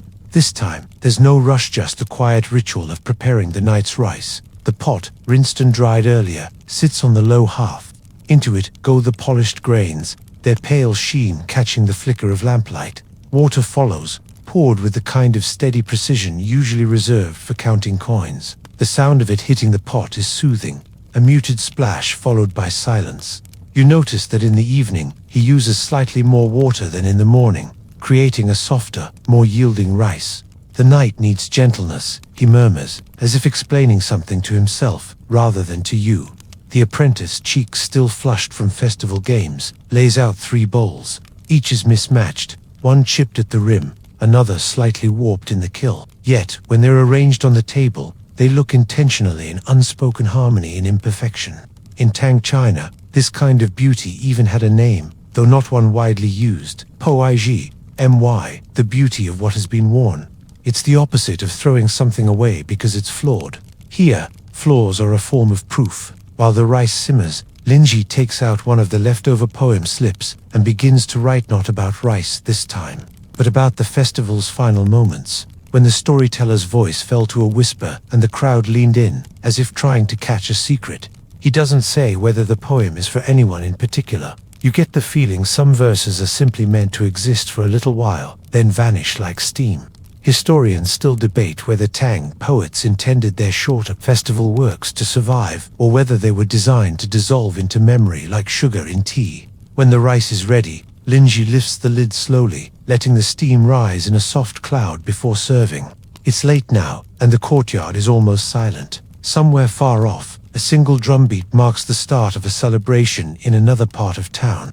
But here, the world has narrowed to the sound of spoons scraping bowls and the occasional quiet sigh. You finish your serving without speaking, aware that the stillness is as much part of the meal as the rice itself. And when Lindsay clears the bowls, you find yourself watching the steam fade, thinking of how it's possible to write poetry without ever putting ink to paper. The next morning, you wake to the low, deliberate clack of a pestle in a mortar. The sound is steady, almost meditative, and it pulls you toward the kitchen like a tide. Lindsay is grinding toasted sesame seeds, the air rich with their nutty perfume.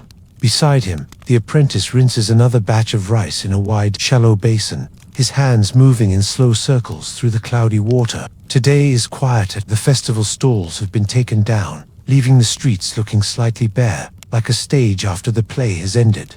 Even the tea-house chatter seems muted, the way conversations do when everyone's a little tired but content. You remember the lane you've walked so many times, now it's the same, but softer. The banner's gone, and only the smell of brewed tea left in the air. Linji tells you the sesame will be mixed into a kanji for breakfast, along with a drizzle of honey. This combination, he says, is good for strengthening the body before the colder months. In the Tang dynasty, food was as much medicine as nourishment. Recipes came with seasonal logic. Eat warming things in winter, cooling things in summer, and always something fragrant to keep the spirit bright. Historians still debate whether this was purely based on observation, or whether there was an actual medical framework behind it. Either way, it worked well enough to become habit. While the porridge simmers, the apprentice recites a short poem he's been working on. Steam curls, grains swell, my bowl waits. Linji listens, nods, and adds a single word to the first line, changing its rhythm. Poetry is seasoning, he says, but you can ruin the dish if you use too much. You can't help but smile. It's the kind of advice that applies equally to soup and to life. Breakfast is served in small bowls, the sesame giving the rice a faintly golden hue. You take a spoonful, and the taste is earthy, warm, almost grounding. Outside, the town stirs slowly, merchants rolling open their shutters without hurry. After the meal, Lindsay sets a basket of raw rice on the low table and tells you about an old belief. If you run your hands through rice on a quiet day, you'll dream of the harvest fields that night. It sounds like a trick to keep apprentices busy, but you try it anyway. The grains are cool and smooth, flowing over your fingers like a small, private river. You suspect you'll sleep well tonight. By midday, the courtyard has fallen into a kind of stillness that makes every small sound, footsteps, the snap of kindling, the creak of a bamboo pole feel amplified. The rice pot, cleaned and put away for now, waits in its corner like a trusted friend between conversations. You realize that in this kitchen, rice is not just an ingredient, it's the metronome by which all other moments keep time. The afternoon comes in with a light drizzle, the sort of rain that doesn't so much fall as linger in the air, coating everything with a faint pearly sheen. The courtyard stones darken again, and tiny rivulets trace the same paths they did 2 mornings ago, as if the rain remembers where it left off. Linji has decided this is soup weather. He sits cross-legged near the stove, a bundle of scallions and ginger at his side, slicing with the same unhurried rhythm he uses for everything else. Into the pot go bones, herbs, and of course a small handful of rice, to soften the broth, he explains. You realize this is the kind of kitchen where rice isn't the main dish every time, but it still insists on making an appearance. The apprentice is busy by the doorway, threading poem slips onto a cord to dry. Each slip bears the mark of festival ink, some smudged, some still sharp. We keep the good ones, he says, and use the rest to start the cooking fire. You imagine a soup born from both scallions and poetry ash, and you suspect this is exactly the kind of thing Tang poets would brag about. Lindsay recalls a story about a chef in Luoyang who once served rice cooked entirely in tea instead of water. It was said to taste like a poem you almost remember, but can't quite finish. Historians still debate whether that actually happened, or if it's just one of those kitchen legends meant to inspire apprentices to try something bold and expensive. Either way, Lindsay admits he's never attempted it. Tea is for drinking, rice is for eating, he shrugs. The drizzle thickens into a steady patter, and the sound on the roof tiles becomes a kind of percussion against the soft bubbling of the soup. You glance at the lane outside. It's nearly empty, save for a lone courier in a straw rain cape, moving at the deliberate pace of someone who refuses to hurry in wet weather. By the time the soup is ladled into bowls, the broth is pale and clear, the rice grains suspended like little moons. It's the sort of meal that tastes like it's been waiting for you, rather than the other way around. You eat slowly, letting the warmth spread out from your chest to your fingertips, while Lin Zhao talks about how some poems are meant to be read aloud over a meal so the food and words mingle in the air. You suspect this one will stay in your memory without needing any lines at all. The rain lingers into the next morning, but softer now, almost shy. The air smells clean, with a faint sweetness from the nearby osmanthus blossoms that have begun to fall in greater numbers. They dot the courtyard stones like tiny golden punctuation marks. You remember how Linji said the rice would taste different once the blossoms were gone, and you wonder if today will be the last day for that particular flavor. He's already in the kitchen, rinsing a fresh batch of rice. This time, he uses water from a clay jar that's been sitting outside all night, cooled by the rain. The apprentice crushes a few fallen blossoms between his fingers and drops them into the patter. Rare touch of improvisation. For luck, he says, though he grins like someone who knows he's really doing it for the aroma. In Temps China, flavored rice wasn't just a culinary experiment, it was often tied to auspicious dates, meant to bring good fortune or ward off illness. Osmanthus, with its honeyed scent, was linked to autumn gatherings and quiet celebrations. Historians still debate whether the connection was symbolic or based on some lost bit of herbal wisdom. But either way, it's hard to argue with the result. The steam already smells like a small festival. While the rice cooks, Lindsay sits with you by the open doorway, watching the lane. A potter pushes a handcart past, his wares covered with damp cloth to protect them from the drizzle. A boy in a patched robe splashes through a puddle, laughing as though this is the most important task of the day. It's the same street you've passed so many times, yet each time it seems to present a different mood, like a poem rewritten in new ink. When the rice is ready, it's served in wide bowls, each with a few fresh blossoms floating on top. The taste is subtle floral at the edges, but still grounded in the familiar warmth of grain. Lin Si eats quietly, then sets his chopsticks down and says, "This one, you can't write about. It's only for the moment." You think about that for a long while, spooning the last grains from your bowl. Maybe not everything in the Temps needs to be poetry, or maybe some things are poetry only while you're tasting them. The rain softens even further, becoming mist, and the courtyard smells like it could hold on to this hour forever. The sky clears by late afternoon, rinsed to a pale blue that makes the tiled rooftops look darker and sharper in contrast. The courtyard stones are still damp, holding little mirrors of sky in their uneven surfaces. Lindsay has moved a low bench into the sun, setting a shallow bamboo tray of cooked rice on top. He's spreading the grains out with a flat wooden paddle, letting them cool before the evening meal. You learn that this isn't just about temperature, it's about texture. Warm rice sleeps heavy, he says. Cool rice wakes bright. It's the kind of phrase that could mean something profound about human life, but here, it's purely about mouthfeel. In Tang kitchens, cooling rice in the open air was common, especially for dishes meant to be mixed with herbs or fruits later. Historians still debate whether this practice started for flavor or simply because someone left the pot uncovered on a breezy day and liked the result.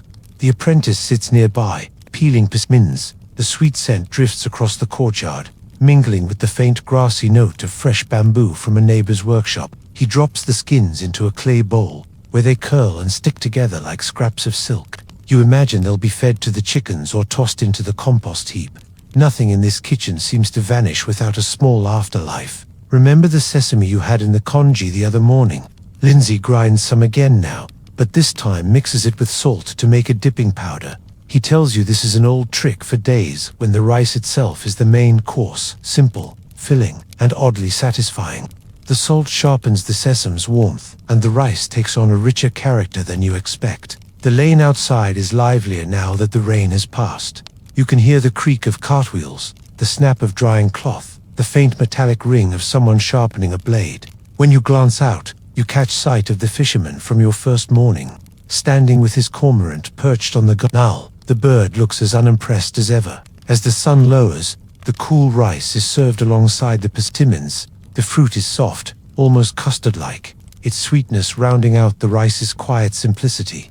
You eat slowly, aware that this is the kind of meal no one would boast about, but one you'd remember all the same. Lindsay seems pleased not because the food is extraordinary, but because it's exactly what it needs to be. The next morning begins with the rustle of paper. You step into the kitchen and find Lindsay sorting through a bundle of old poem slips. Some are faded almost to invisibility, the ink pale and trembling, like the last traces of steam on a cooled pot. Others are still bold, the brushstrokes sharp, as if they'd been written yesterday. He explains that he keeps these for inspiration, though not in the way you expect. If a poem still feels true after a year, he says, I keep it. If it feels like a stranger's words, I burn it. There's no ceremony to the burning, just a small clay brazier, a wisp of smoke, and the faint smell of scorched bamboo paper. You watch one slip curl and blacken, its characters dissolving into the air, like so many vanished meals. In Tang culture, paper and rice were sometimes compared, both delicate, both requiring care, both capable of carrying meaning beyond themselves. Historians still debate whether this was an intentional metaphor or simply a byproduct of living in a world where grains and words were equally necessary for survival. Either way, you can see the kinship in the way Lin Ji handles them. The apprentice brings in a tray of uncooked rice for the day's first pot. As he pours the grains into the basin, one slips free and skitters across the table. Without thinking, he catches it and drops it back in, as if the idea of losing even a single grain is faintly unthinkable. Lindsay notices but says nothing, perhaps because this is exactly the kind of care he wants to see. Outside, the lane carries the scent of frying oil and scallions from a neighbor's breakfast stall. The same cobbler you heard 2 afternoons ago is at work again, his hammer tapping a slow, deliberate rhythm. You wonder if he knows his sound has become part of this kitchen's backdrop, like the bubbling of a pot or the clink of a ladle. When the rice is ready, it's served with pickled plum. The sharp, briny tang makes the rice taste sweeter by contrast. And for a moment you understand why Tang poets lean so heavily on opposites in their imagery: light and dark, warm and cool, soft and sharp. Without the contrast, the flavor or the poem would fall flat. After the meal, Lindsay tucks a few of the surviving poem slips into the sleeve of his robe, perhaps for later inspiration. The rest remain on the table, quietly waiting to be judged. You suspect that in this kitchen, both rice and poetry are always on trial, not to prove themselves worthy, but to prove they still belong in the present. The afternoon sun is mellow, filtering through the wooden lattice of the kitchen window in slender bars of gold. Dust motes drift lazily in the beams, swirling every time the apprentice walks past with an armload of firewood. Today, the kitchen carries the scent of citrus-thin strips of dried tangerine peel, soaking in a small porcelain bowl beside the stove. Lin Zhao tells you the peel will be added to tonight's rice, a trick he learned from an old traveling cook who claimed it kept the body warm in winter and the spirit light in all seasons. Whether that's true or just a fragment of roadside folklore, Lindsay likes the way it smells. In Temp's kitchens, it wasn't uncommon to add small, fragrant elements to rice, things that wouldn't overwhelm the dish, but would linger like a polite guest in conversation. Historians still debate whether these choices were driven by medicinal theory, or simply by the human instinct to make even the simplest food special. As the rice simmers, the apprentice sits cross-legged on the floor, carving a new handle for the wooden ladle. His knife moves slowly, shaving off thin curls of pear wood that gather on the mat like pale ribbons. You can tell he's proud of his work by the way he polishes the handle with his sleeve between cuts. From outside comes the faint rattle of a dice game in progress. The same square you've crossed before is now thick with lazy afternoon chatter. The festival is over, but there's still a hum of energy, like the embers of a fire that's not quite gone out. You imagine the rice pot feels much the same way, still steaming quietly in the corner. When the rice is ready, Lin Ji ladles it into bowls and sprinkles the tangerine peel over each serving. The aroma is brighter than you expect, sweet at first, then carrying a small, dry bitterness that makes the rice feel lighter, as if it could float off your spoon. You take a bite and find it oddly refreshing, a contrast to the deeper, more earthy flavors you've had here. Lindsay eats in silence, then offers a small, satisfied nod. This is a poem without paper, he says. You're not sure whether he means the rice or the day itself. The next morning brings a light frost, clinging to the roof tiles and the edges of the bamboo fence like powdered sugar. The air in the courtyard is sharp enough to make your breath visible, curling in front of you before it disappears. Lindsay has already stoked the fire, the heat radiating in slow waves from the stove. Today's rice will be a porridge again, thickened with chestnut puree. The apprentice cracks the shells with a small wooden mallet, the sound neat and rhythmic. The chestnuts are boiled, peeled, and mashed into a paste that smells faintly of caramel. Lindsay stirs it into the pot with the rice, the mixture turning a pale gold. In Tang, China, chestnuts were a winter staple easy to store, nourishing, and adaptable to both sweet and savory dishes. Some poets even compared their flavor to the smile of an old friend, which might be a bit sentimental for a nut, but you can see the appeal. Historians still debate whether these comparisons were born from genuine affection for the ingredient, or simply from the Tang's tendency to personify everything edible. As the porridge simmers, you notice the lane outside is quieter than usual. Most people are indoors, warming themselves over their own stoves. The cobbler's hammer is absent, the tea house voices muted. The stillness makes the smell of the chestnut porridge seem even richer, curling through the air like a ribbon. When the bowls are finally set on the table, the porridge is thick enough to hold its shape, the rice grains suspended in the creamy chestnut base. You take a spoonful, and it tastes like the kitchen itself, warm, steady, and somehow both humble and indulgent. Lindsay sets his spoon down after a few bites and says, "This is the kind of rice you eat when you have nowhere to be and nothing to prove." You realize that in all your time here, this might be the closest he's come to stating his entire philosophy. You finish your bowl slowly, letting the warmth sink into your hands from the porcelain. Outside, the frost begins to melt, drop by drop, until the rooftops gleam weightily in the morning sun. It feels like the whole town is moving at the pace of this meal and hurried content, and quietly aware that even in the coldest days, the rice still cooks. The final day begins with a pale, watery light seeping into the courtyard. The air is still, carrying only the faintest smell of smoke from distant chimneys. You can tell without asking that this morning's meal will be unhurried, perhaps even simpler than the rest. Lindsay is at the stove, but there's no clatter of knives or rush of rinsing water, just the quiet sound of a ladle moving through a pot. He's making plain white rice. No chestnuts, no sesame, no osmanthus blossoms, just water, fire, and grain. You watch the steam rise in slow spirals, as if the air itself is trying to memorize the scent. Sometimes, he says softly, you stop dressing the words. You let them stand as they are. You can't tell if he's talking about rice or poetry. The apprentice sets the bowls on the table without ceremony. The rice is perfect, each grain whole, soft but not sticky, gleaming faintly in the light. There's pickled radish on the side, sliced thin enough to see the knife marks. The first bite is as plain as you expect, but somehow richer for its lack of adornment. You remember the festival days, the osmanthus mornings, the chestnut frost, the streets you walked, the scents that clung to your clothes, the way each meal seemed to lean into the day around it. It occurs to you that this plain bowl of rice carries all of them quietly inside it, the way an old poem might hold memories between its lines. After the meal, Lindsay hands you a slip of paper. The characters are small, brushed with a steady hand. Grain meets water, fire listens, bowl waits. He doesn't say it's yours, but he doesn't take it back either. You tuck it into your sleeve without a word. The day drifts on in a gentle haze. You walk once more through the lane past the tea house, the cobbler's corner, the fisherman's boat. The osmanthus blossoms are gone now, the branches bare against the winter blue sky. You think of how Lindsay said the rice would taste different after they fell, and you believe him. That night, the kitchen is quiet. The stove is dark, the pot clean and set upside down to dry. You sit in the courtyard, listening to the faint rush of the river beyond the wall. The moon is high, pale as a bowl of steamed rice, and you find yourself smiling at the thought that someone, somewhere in Tang, China, is probably writing a poem about it right now.